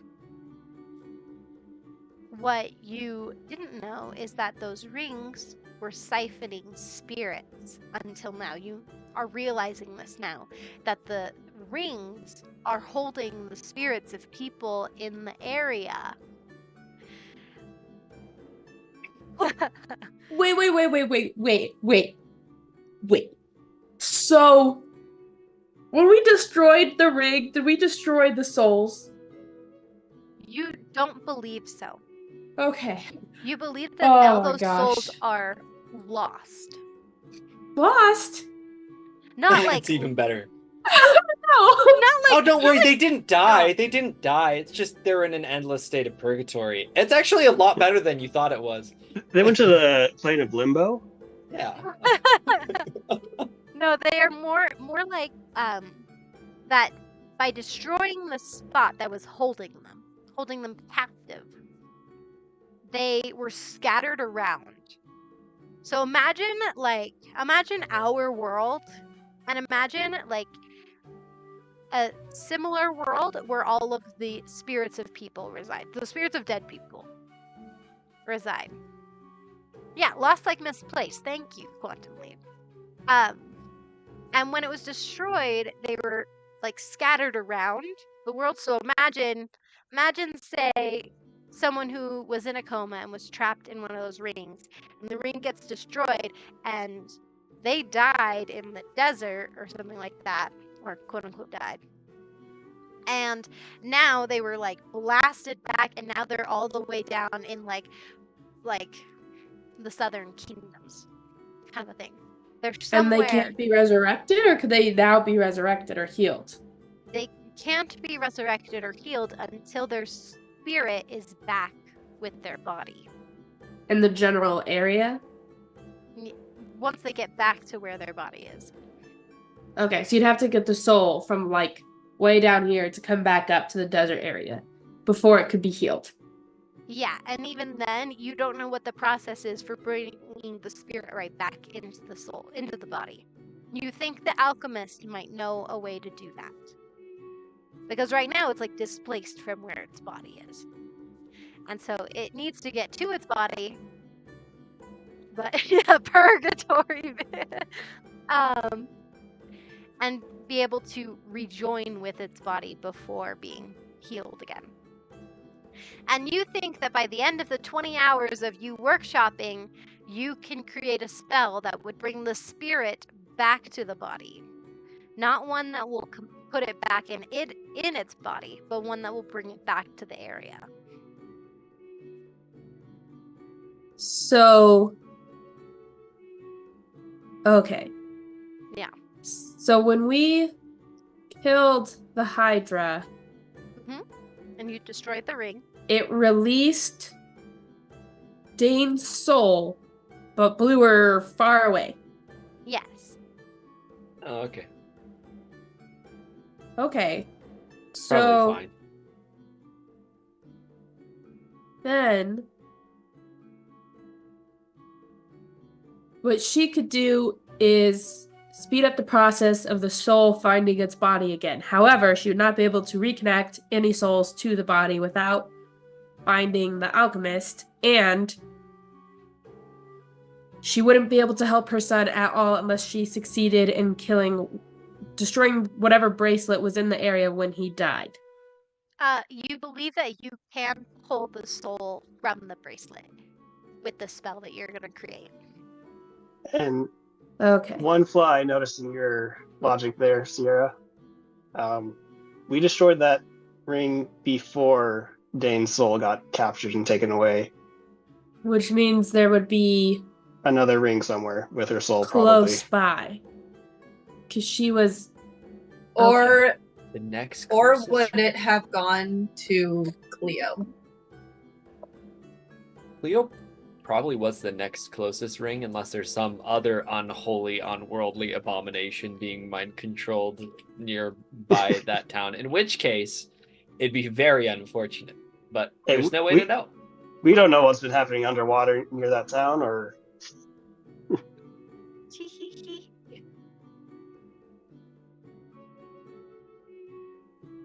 The teehees of DM knowledge. Yeah. Glad. So you think that with the spell... So, okay, my question to you guys. Are you guys going to spend the rest of the day in this town? Like, Sierra working on the spell, trying to create it. They'd have to talk, I guess. They Yeah. haven't talked to each other at all about any of this. They've all rather been disconnected from each other. Yep, we've all been very silent. Yeah, that was a pretty hard battle mentally. Yeah. A couple of us almost died a few times. Not as bad as the sandworm for some reason, but Well, the sandworm, you weren't supposed to fight it. but we did. What? No way, man. Ah, man, we tried. Anyways, any other questions about like your research?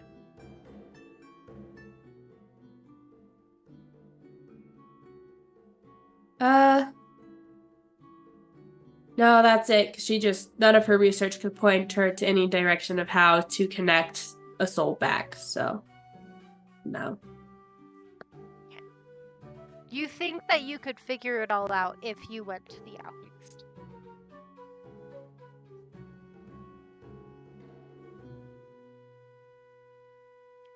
I think Okay. Douse would be all for taking a long rest here. They did offer you a little house to stay in. I guess this would be, we're at dinner or breakfast now. So what do you guys want to do next? I think we should at least talk to these the people who are coming in town from like all the kids and Quinn. But maybe stick around for the rest of the day, head out tomorrow. Who all is in the general? So I'm there at the breakfast. Is Amaris there? Did she walk off with her food? Did Dusty come in to eat? Did he grab food, go outside? Did he not even come in? Who's at the breakfast area? Who is at the breakfast table? I think It's Douse and a definitely Nuri. Douse. I think Amaris is there, right? Maris got food and has just kind of secluded herself. But in that room. Yeah. Dusty Yeah. has food. Dusty has a plate in front of him. He did not get food. He just it's there. He set up the silverware to look like he ate it. Just in case people walking by are like, oh no, you don't like your friend's food. It must be poisoned if you don't like it. Yeah, anyway. Okay. But otherwise, he's pretty much still, just kind of sitting at the table. Okay. So everyone's present.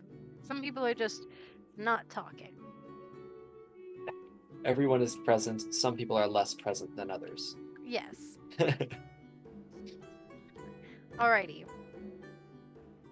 So, since everybody's there, Nuri's just been like in her notebook and like scribbling things down and like flipping between pages and like writing some things on another page and yeah.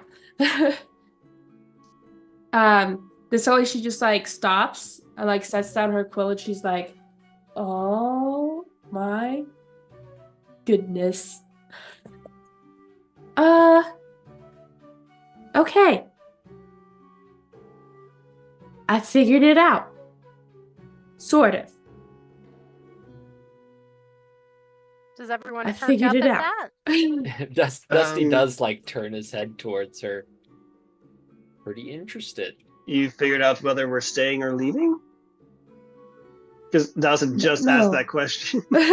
Yeah, which he's asking that. She wasn't even paying attention to the question. She's like, no, I figured out what we've been trying to figure out. No, the comas. So, the bracelets on the monsters are holding the souls of people that die in the region. When we break one of those bracelets, it sends those souls flying everywhere, all around, but then they're not close enough to their body to be reconnected. So yeah, but I think it would take me almost a day to really get the formula down, but if I could piece together some of these runes with that, never mind. That doesn't matter. Give me like 20 hours, and I could figure out how to bring a soul back to its body, or from a bracelet to its body. But I can't reconnect the soul to the body. But if the alchemists brought someone back, they would technically probably, know that portion or a spell to do that, if that makes sense. Okay. So it sounds like we're still headed to the alchemist then. Yes, we need to go to the alchemist. Okay. Do you want to? I think that fits perfectly with we take today to kind of rest. You can study your spell, and we can refresh our supplies, I guess, and then continue on our way tomorrow. Anyone else's Sounds thoughts? like a plan. Makes sense to me. Dusty kind of like turns towards where Amaris is. Does it seem that Amaris has overheard this conversation? Well, Douse would be speaking loud enough to make sure she was hearing. Yeah. Mars is on the complete other side of the room. She is pretty far. But does it seem like she had heard any of this? Her head perking up?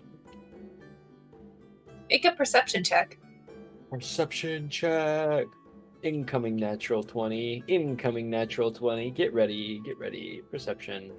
And it's a 17. That's fine.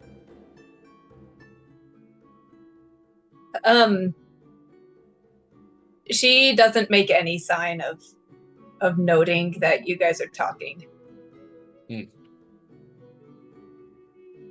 Okay. High or low Amaris?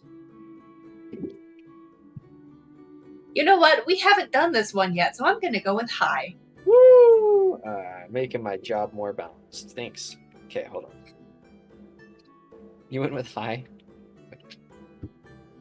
That's unfortunate, because I basically got as low as physically possible, so... So a natural 0. Wait. Dusty just kind of like... Oh, I'm even messing it up. What the heck? Okay, Dusty, he looks up. He's a little bit excited about this news, and so he wants Amaris to enjoy in this news as well. And he looks over, and he sees her like not even paying attention, and he's, for a moment, like he puts his hands on the table to like get up, and then he stops himself for just some reason. He just talks himself out of it in his head and leans back into his chair.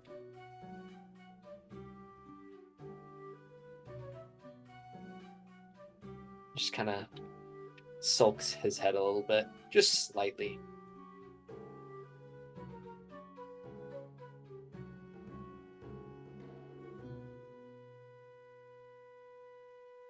Nuri doesn't really seem to notice you doing that. She's very, just in her books. Yeah. She'll close her notebook and stand up and... So stay here. Great. Leave in the next morning for... Yeah, the alchemist. Sounds like a plan. I'm gonna go find whatever house that was and study. See ya. She's gonna go ask... I think it was Esmeralda? Sandy is the mayor. Sandy? Oh, Sandy? Okay, ask her where we She could points you in stay the for the day. direction. She points you to the house that you guys can stay.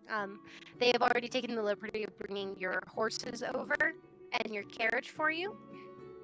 They filled up the water trough. They filled up a trough full of hay. And the house is unlocked and ready for you guys. Cool. Nuri will go in there, and for the next 20 hours, she's literally going to just piece together runes and different spells to create something new. And probably have to take a point of exhaustion, but she's going to do it anyways. You will take a point of exhaustion at the end of this. I mean, you rolled in that 20, Sierra. Darn 20. That's stupid. I'm just kidding. Oh, man. I should have gotten that one. I know, right? Alrighty, everybody else, during this time, is there anything you guys would like to do while she is working on the runes? Douse would just be stocking up on food and just getting ready for traveling the next day. Okay. Alrighty. You notice the town itself is very quiet, with people trying to figure out what to do. There's a lot of kids there that are being housed together for the time being. And there's not much that you guys can do to help the people here, as the current awake adults are working on that. And Quinn Cadal is also coming in, and she's helping with getting all of the comatose people stabilized.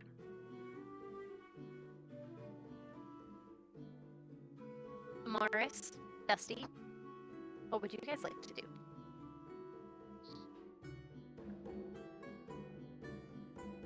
Amaris isn't really moving or talking much. Okay. So you'll just be in your head kind of the rest of the day? Yeah. Okay. So we'll say you probably go to the private house to do that, probably. Yeah. Sure, she just doesn't want to be around people right now. Yeah, do that. Broken pieces. Yeah. Dusty?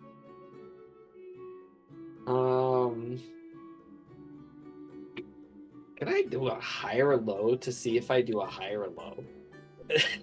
Is that an option? No, that's a bad idea. Bad idea. Bad idea. Technically possible. I'm just thinking. Makes you think like gambling. Like that's just a rabbit hole. It is. Rabbit holes are scary places for Dusty, so it makes sense why he would be so distraught. Terrified, the rabbits. Horrified.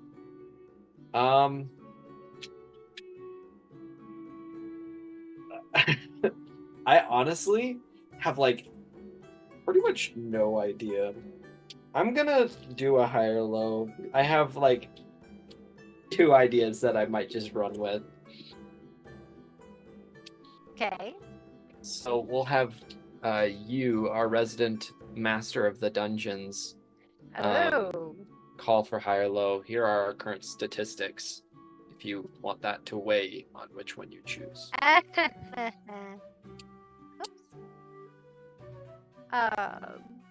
Let's see. I'll do high. Okay. Balance it out. Let it weigh. We let it weigh. It is the way.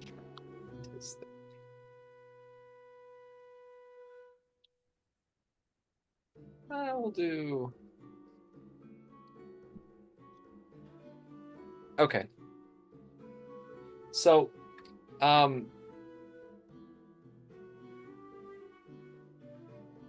Dusty is going to, he's going to sit mostly by the horses, and he's just gonna kind of be with them. Okay. As his happy place dictates. He'll feed them midday as well, make sure they've got food. Alrighty. He'll probably find like. Actually, does he have spell slots for them? Hold on. For the big battle. Yeah, he'd find a bug of some kind and make sure to give that to his pet scorpion. Make sure his scorpion's happy and fed. But he's just kind of sulking. Okay. You may do so. Alrighty. So I'm going to say the day passes. Everyone's doing their own things. Night falls. You all come inside to the house to rest. Dusty, you don't need to sleep, so you probably could just stay with the horses or go inside. Yeah. He technically needs rest, but it's not Yeah. inherently sleeping. Yeah. But So, he'll do it higher low. Higher low.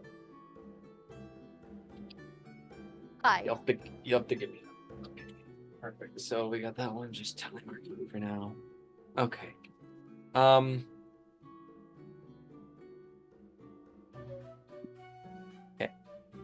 He will go inside the house and sleep with the people instead of sleeping next to his best buddies, the animals. Yeah. Alrighty. So everybody's inside for the night. And when the morning dawns, I'm trying to think, like 20 hours. It was like, yeah.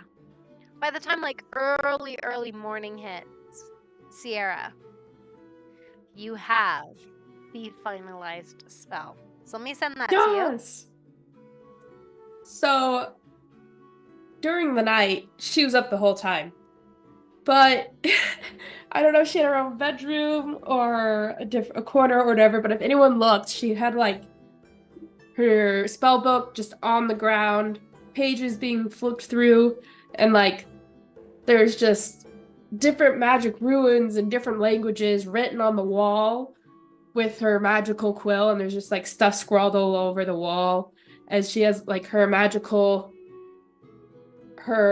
spellbook's mind is like floating over her spellbook, and like words in Sylvan are appearing, and like the spellbook is flipping through by itself because it's just telling her all the stuff that's in her spellbook that she's written down.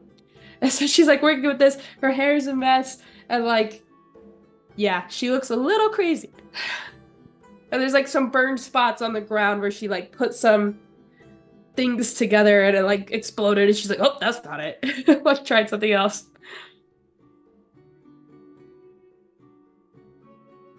Fantastic.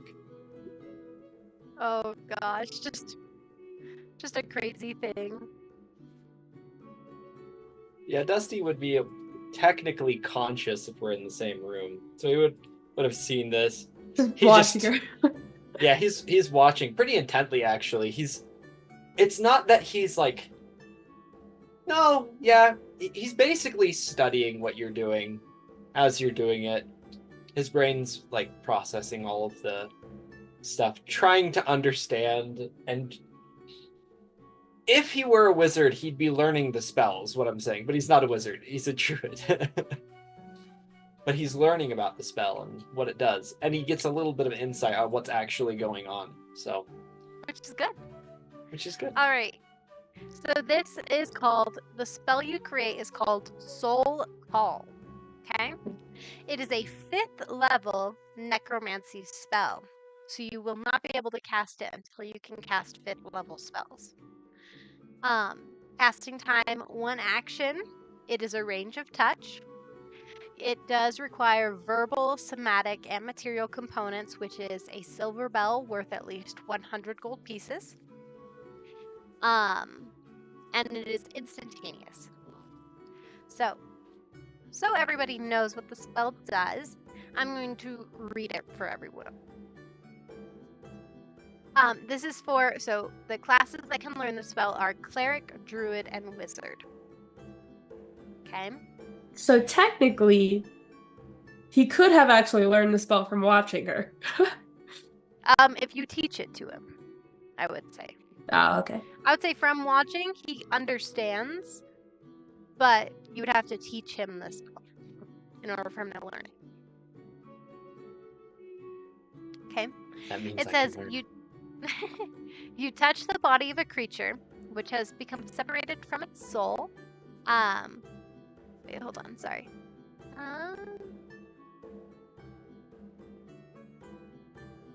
There is a section out of here that is not being used. So one thing, I'm re-putting it in the chat.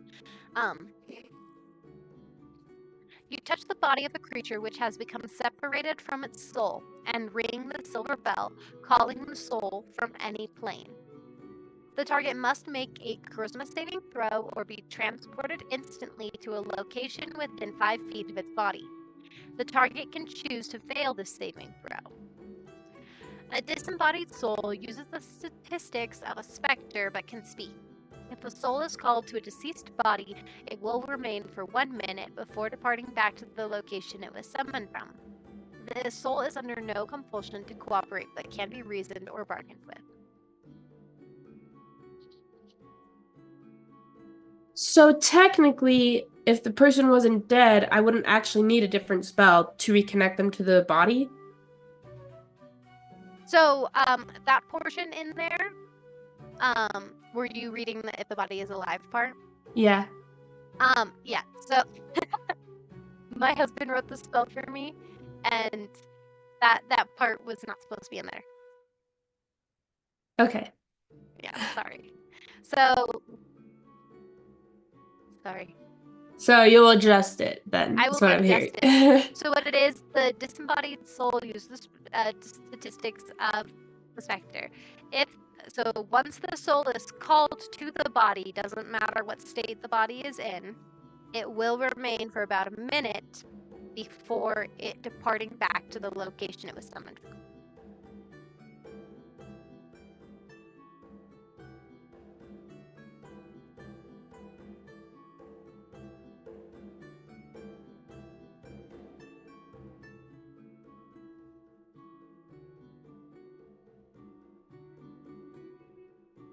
Also, Douse, thank you for sending me your grocery list. I love it. Yep. I figured he could cover some of the stuff so he can start actually cooking. I can say that he has that in his inventory. Yeah. Though I imagine 2 potions of healing could be separate from all that if we want to go for prices on what I'm spending. And Alrighty. aside from Nuri, the rest of us gain the benefits of a long rest. Is that correct? Yes, Nuri does Okay. gain a point of exhaustion.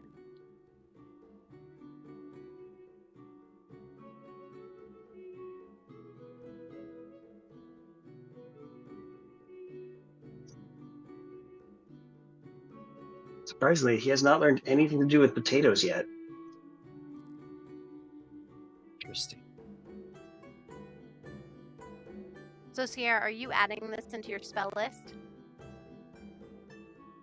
Yes, but I will not add the actual written out spell because it has to be changed. So Yeah. Here, I will rewrite the description in there. Okay.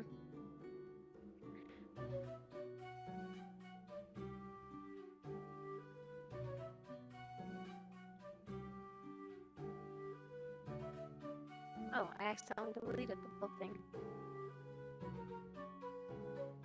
oh, it's a good thing that it's written in the chat. That'd be awkward. Oh, yeah, that would be. I'm just trying to delete the word deceased.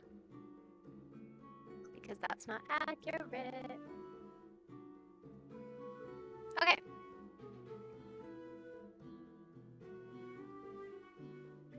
There you go.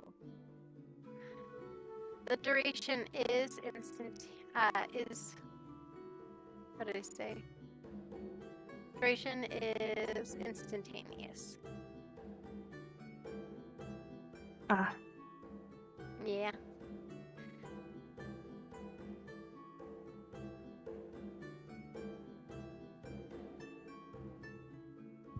Let me just make sure.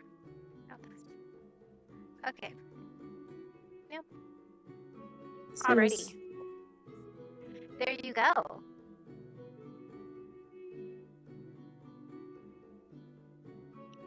And now you know Soul Call. Oh, you're not done editing it. No, I was writing what classes could do it. Oh, okay. Where'd you put that? Well, it's at the bottom. You can put it in. Oh, I see, I see. There we go. Ta-da! Soul Call. So this is for everybody's to kind of see. You can look at the spell. Soul Call. So it is the morning on that day. You've just figured out the spell.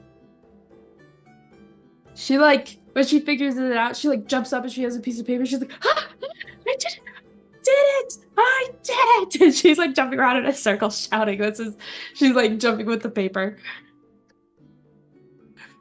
And then she's immediately gonna stop, be like, oh, Druid! And she's gonna run over to Dusty and she's like, memorize this now. Okay. He like takes it. He says, I was actually very curious about this as you were going through. Oh, good. I'm really tired. She's gonna like just sit down against the wall now. He just kind of like holds his hands out for a second, make sure she doesn't fall over. He looks at it. Wow, this is very comprehensive. You made this? Yeah. Pretty cool, right? He nods. That's a word for it. What, you wouldn't call it cool? Impressive? I'd Admirable? call it a miracle. Incredible. I'd use a little bit harder adjectives than those. And he just kind of keeps reading through it.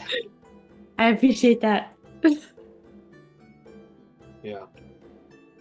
Alrighty, and Dusty, you can learn this spell.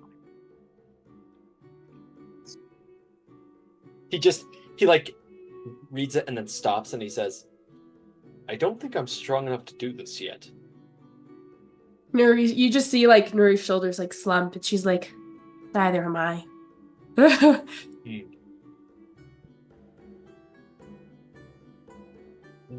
We're not far away. Maybe.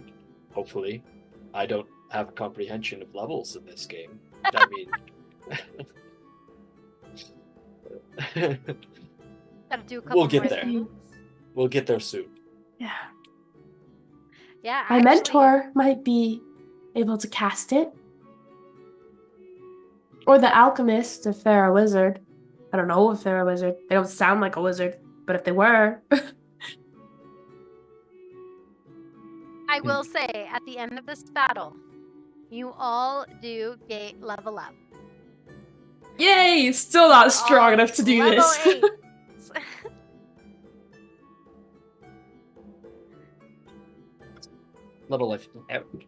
Level 8's a good level, you guys. I really like level 8.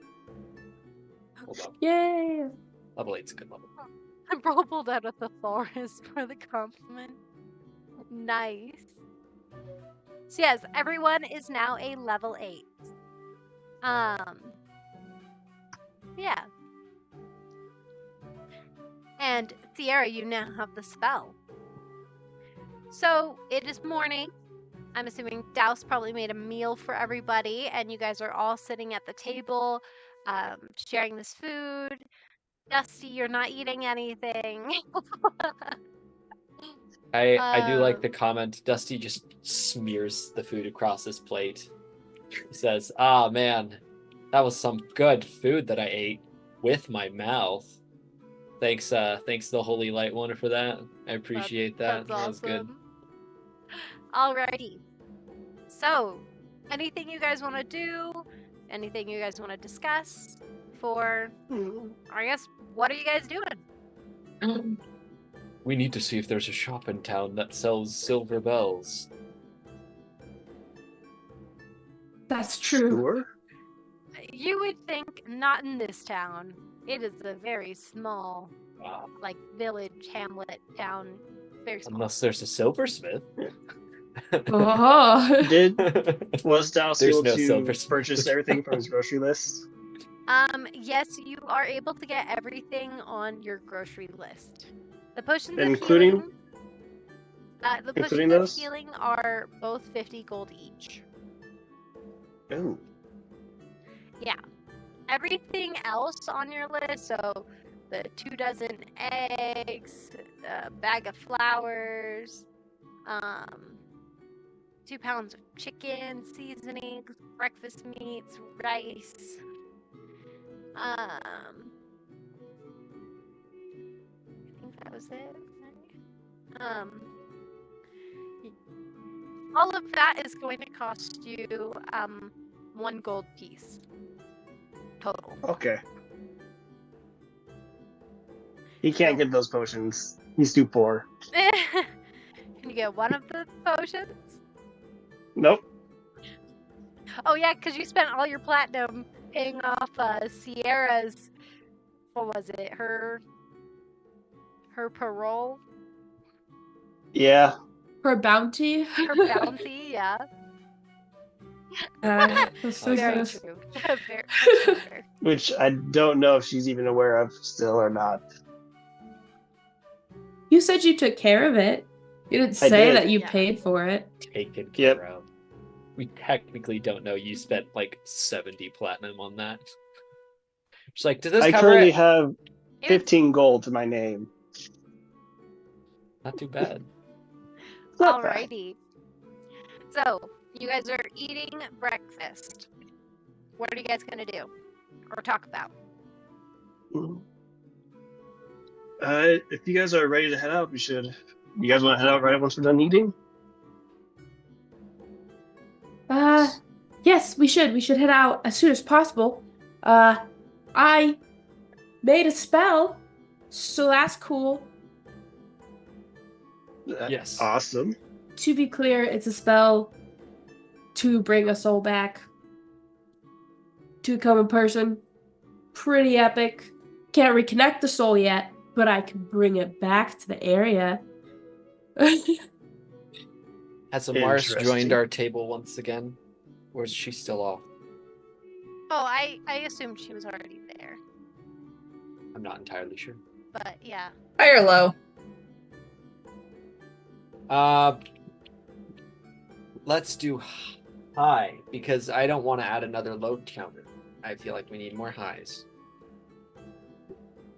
Mars just got food and went to a different room. Okay. Which then Nuri, noticing Amaris isn't there, she's like,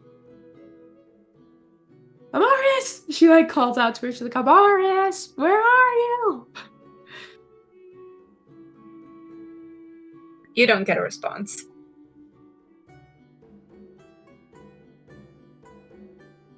I made a spell. Do you want to look at it?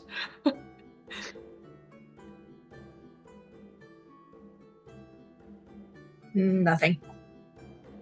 Oh, not even with a juicy spell. Dusty says, I did notice she was a little bit out of it after the last after the dream. But I'm not exactly sure. I didn't want to bother her. And he just kind of you can hear his mouth audibly close, very abruptly after he says that.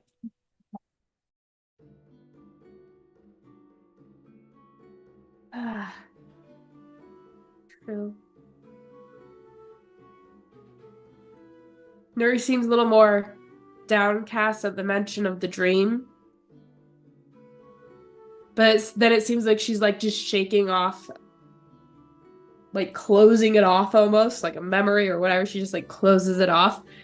And she's like, oh, well, best time to look at a spell, I would say. She's going to start looking through the rooms. Yeah.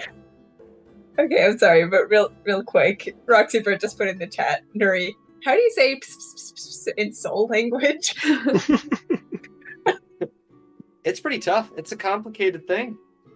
It's harder There than we you'd go. think. Really hard. Alrighty, Sierra, for the sake of it, you're looking through the rooms, and eventually you do find Amaris sitting in the corner in one of the rooms. It's a really small house, so there's really only 2 other rooms you can look through. She opens the door, hesitates for a moment, and then seems like she is closing something off again, and she just closes the door, and she's like, Amaris, guess what? And she's holding up the spell, shaking her shoulders. Amaris just glares at you. A glare. Just smiles and an answer to that, and goes right up to Amaris and is like, holds out the spell. She's like, look, we're super close to saving Dane now. Look at that. Do you want to read it? But you said she stepped closer. Yeah. So as you step closer, she immediately goes for her rapier. Why? Nuri's like, Fear. she gets like a few steps closer, but stopped when she like saw you went for this spear. But she still said everything and did everything that she did, is holding out the spell to you. I'm here for the drama.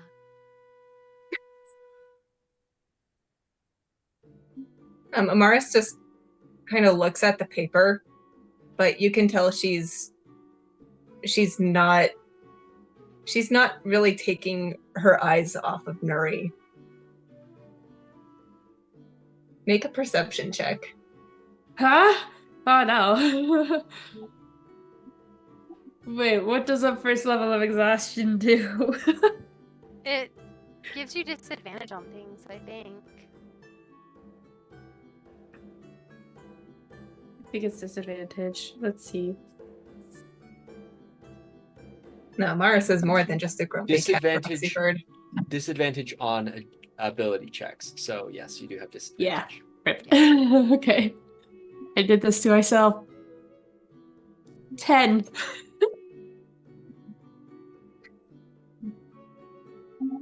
So you could probably tell there's something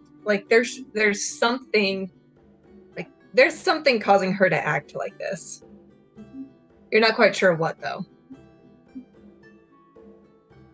But she looks between you and the paper.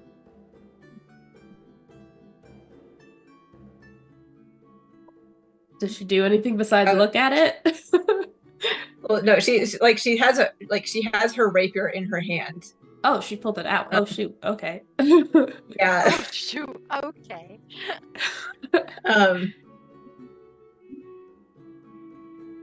How do I know it's for the greater good? How do I know you will use it for the greater good? A spell? After all, wasn't it a spell that caused the town to set on fire? That you threw? Was it not a spell that you threw at me back at the tavern, at the haunted house?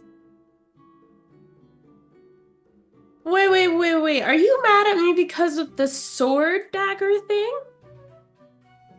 It's an area spell. It doesn't just target one person. I was getting surrounded by spiders. Wait, were they spiders? Zombies? They were spiders. Spiders! Nuri literally is like, I was surrounded by spiders. Or was it zombies? Spiders! You still could have warned me. And even then, after the whole incident with the town, you have been acting off. You have not been yourself. You've become more like them. Like who? Make another perception check. Perception or insight? Can we keep us No, it probably would be insight, actually. Okay, can I keep my rolls and just Sorry. change the number? Do I have to re-roll it? Oh wait, they're the same I'll number. take it. 17. You could probably assume she's talking about her sisters.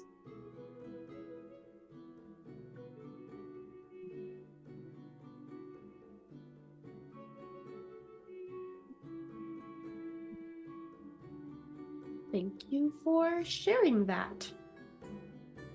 I wasn't aware that was how you were viewing me.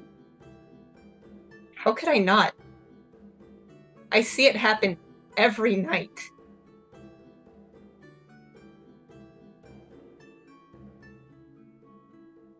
You see what they did happen every night, or see me doing something every night?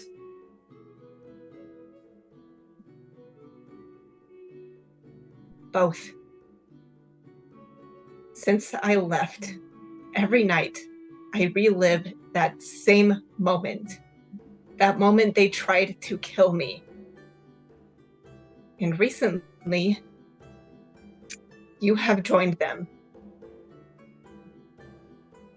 You are standing next to them.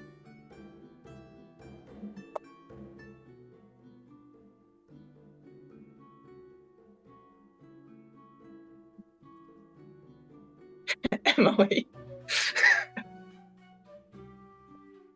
I put myself on mute. I want to just see what happens.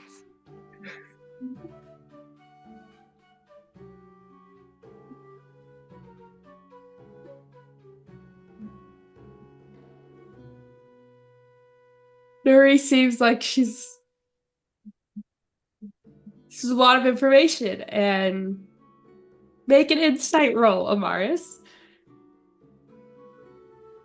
Right, insight. Here we go. How good is my insight? Oh, it is not very good.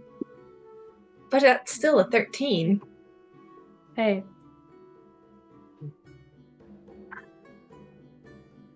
You can notice that her hand, the one who's not holding the paper, is trembling slightly, but it's not like an angry tremble. It's like about to start sobbing kind of tremble.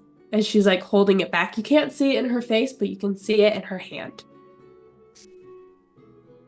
And a little bit in her breathing as it's getting a little more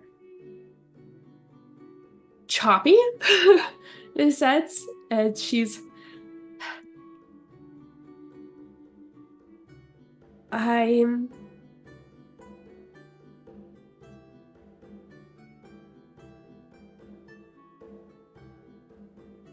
I'm sorry that I'm appearing in your dreams like that.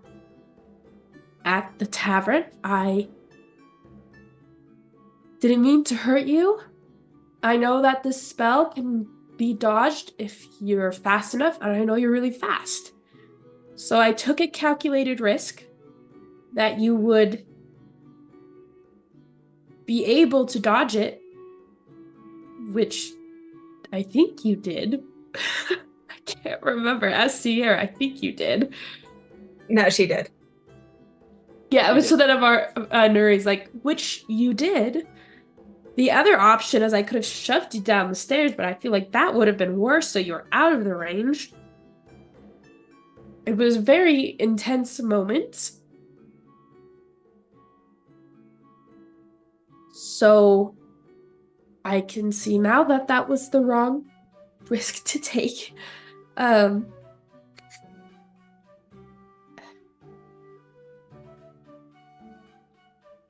I'm sorry about that.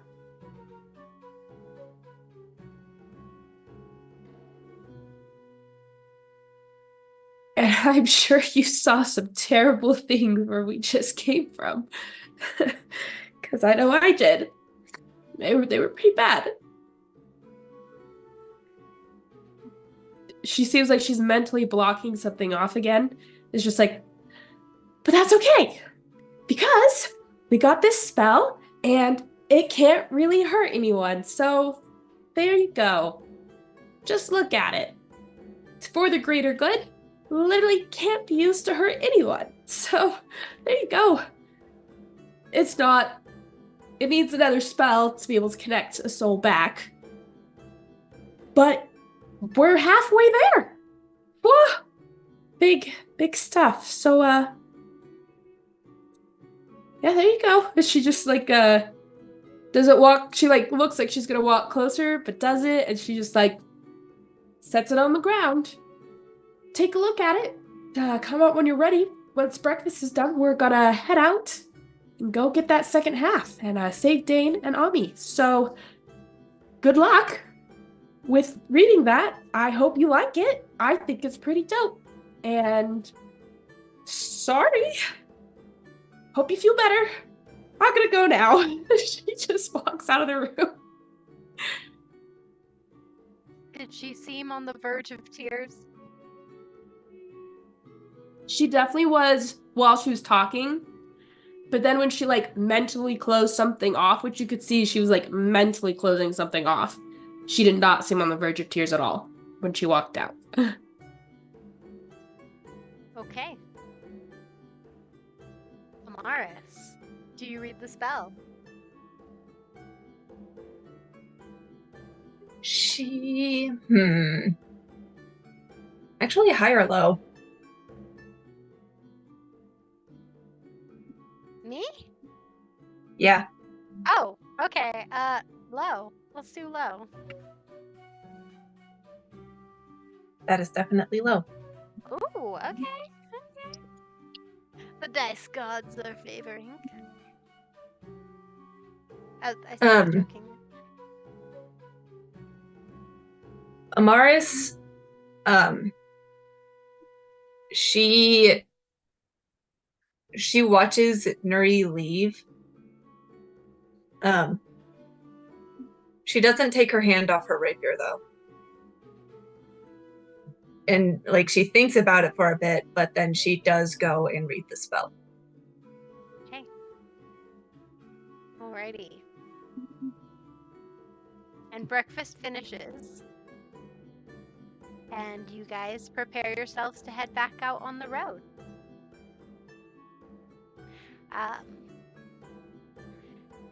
As you guys are leaving, if there's nothing else specific you guys are wanting to do, the mayor, Sandy, the dwarf, she comes up to you guys and gives you each 10 gold pieces, as it is everything that the villagers pulled together that they wanted to give to you guys as a thank you for saving their lives. She also has several like knitted wool blankets that the villagers have made to give to you guys as well.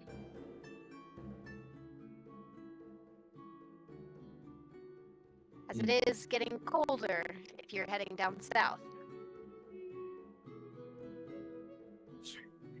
Yay for warmth. Dusty will accept the things, the gold pieces and the wool blanket, and he says, "Thank you very much. I know this town has had a lot of problems the past few days, so this means a lot. I appreciate it. I will use it well." And he like takes it. Douse will reject it and be. I appreciate it, but he'll take the blanket. But you guys might need this more. You're going through a hard time right now. It is a hard time, but the people do wish to thank you as the heroes of this town. If you don't, and she kind of like whispers to you, she goes, if you don't accept this, they're going to be upset, as it seems as though you're rejecting their thanks.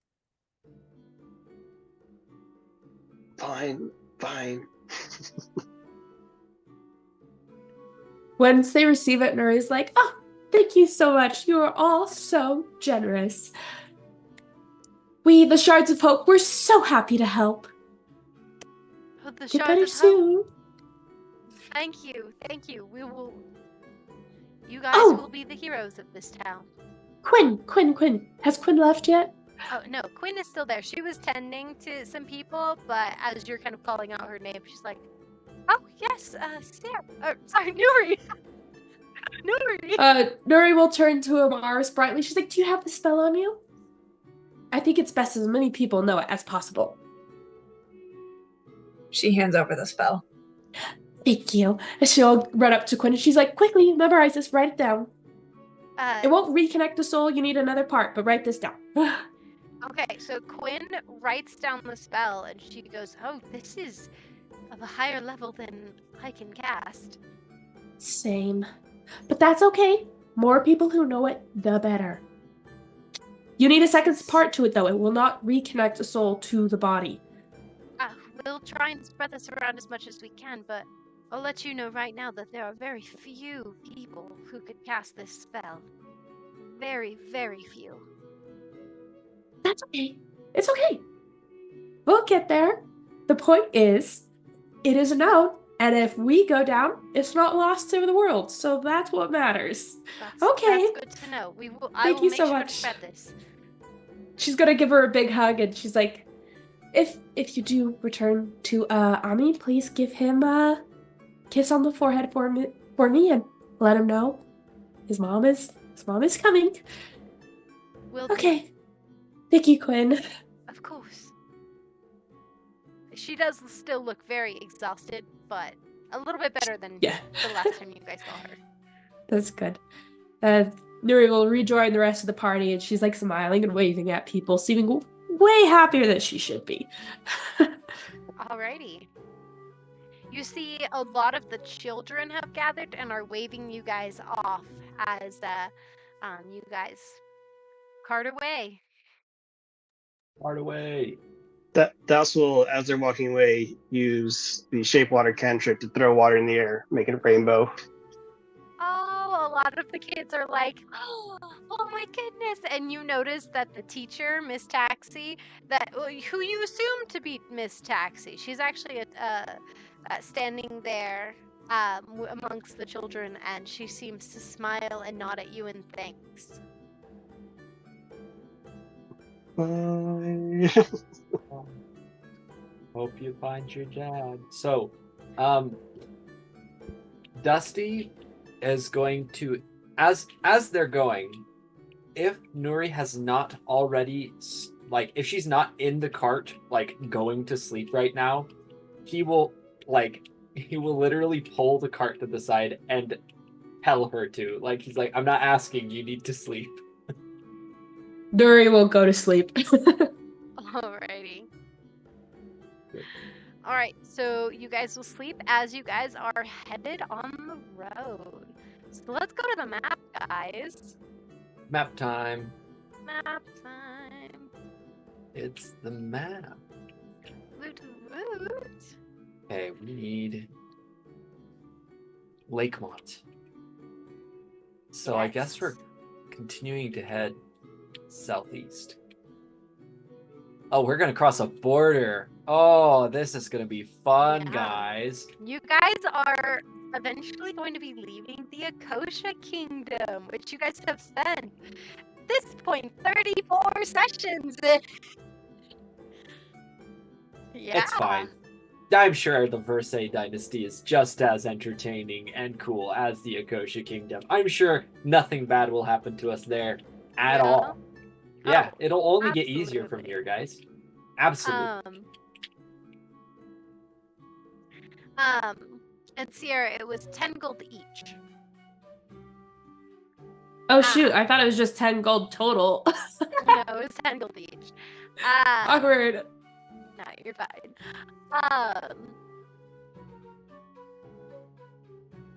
That is a good question, Dane. I think I don't think you're limited to 2 classes. I think you can do more.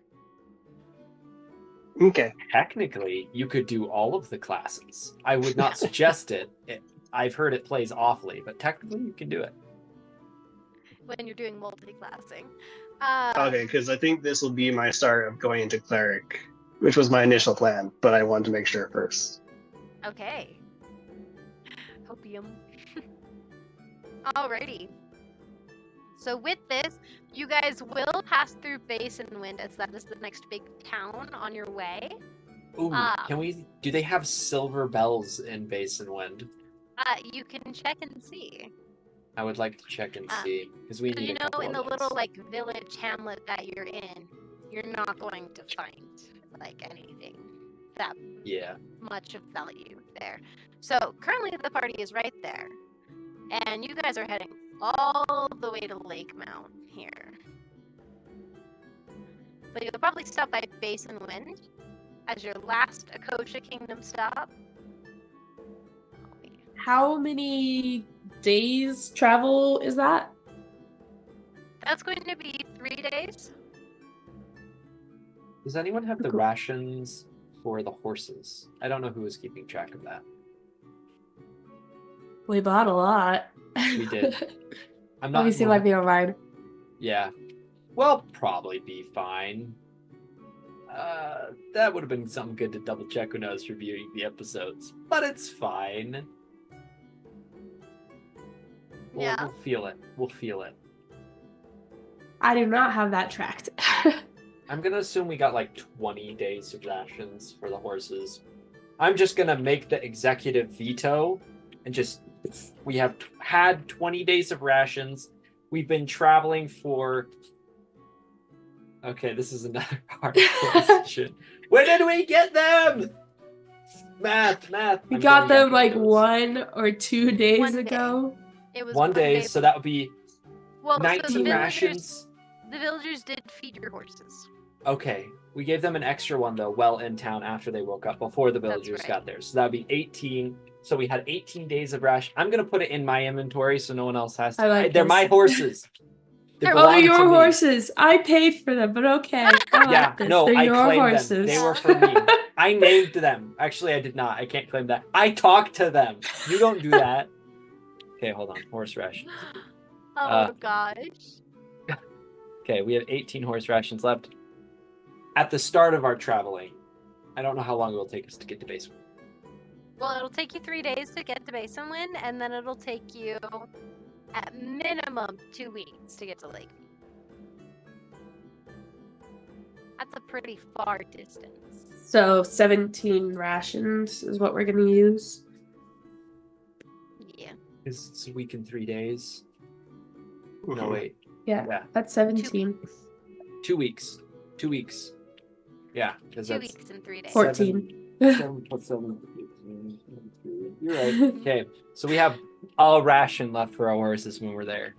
Alririghty. But we do have to stop in Basinwood to see if they have any silver bells. So we might as well get more rations. I just fucking more rations while we're there.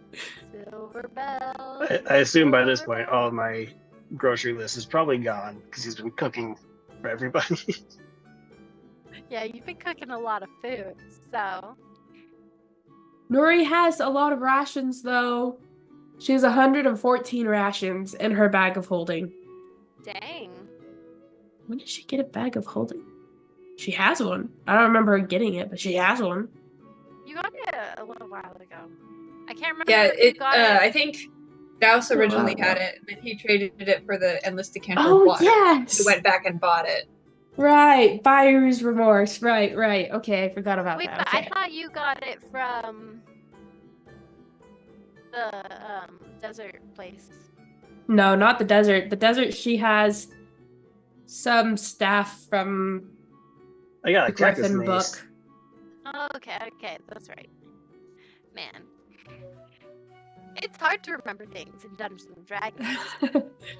Alrighty. Okay. So, with our adventurers 3 days away from Basin Wind, having just experienced a traumatizing adventure fighting against a dream holder, they are going to make their way to Basin Wind for a pit stop before heading off to Lake Mounts to find the alchemist, someone who is rumored to know how to bring someone back from a coma. So, next time on the Harbingers D&D campaign, we are going to be continuing this story. So again, everyone, thank you guys so much for coming. We will not have Harbingers next week. Next week at the normal Friday, 6:30 p.m. So this is Friday, February 9th. We are going to be having our Valentine's D&D one-shot with Aaron's archive that Greg is showcasing up there. We are joining with Kobold's Brew for that, so please join in and check that out and see all the awesome stuff that's in Kobold's Brew. So, in Aaron's archive. So, please come check out that Valentine's Day one-shot, and then we will be returning with the Harbingers. And we'll post that date on our social media. So, any final things from players or the audience? Oh, I will say, Tiara, for your performance with the conversation with you and Amaris, you will get DM inspiration. Well Aw, done. thanks. And anyone, this is your last chance. Anyone from the audience, if you think some of them did an exemplary performance today or had a really awesome, like, killer move, like, you can say in the chat that they got inspiration, DM inspiration. That's up to you guys. So, but, Or in the comments, or because the comments. the stream is like a minute behind us, but Yeah, I guess that's true. So yeah, in the comments on this video, we'll be checking them afterwards. But again, please check the Valentine's Day one shot. Comment below who you think deserves the inspiration this session. And we love you guys. Thank you so much for tuning in, and we will see you next time on the Harbingers D&D campaign. So yeah, subscribe to us on YouTube, follow us on Instagram, Facebook, and you'll get all the Harbingers updates. So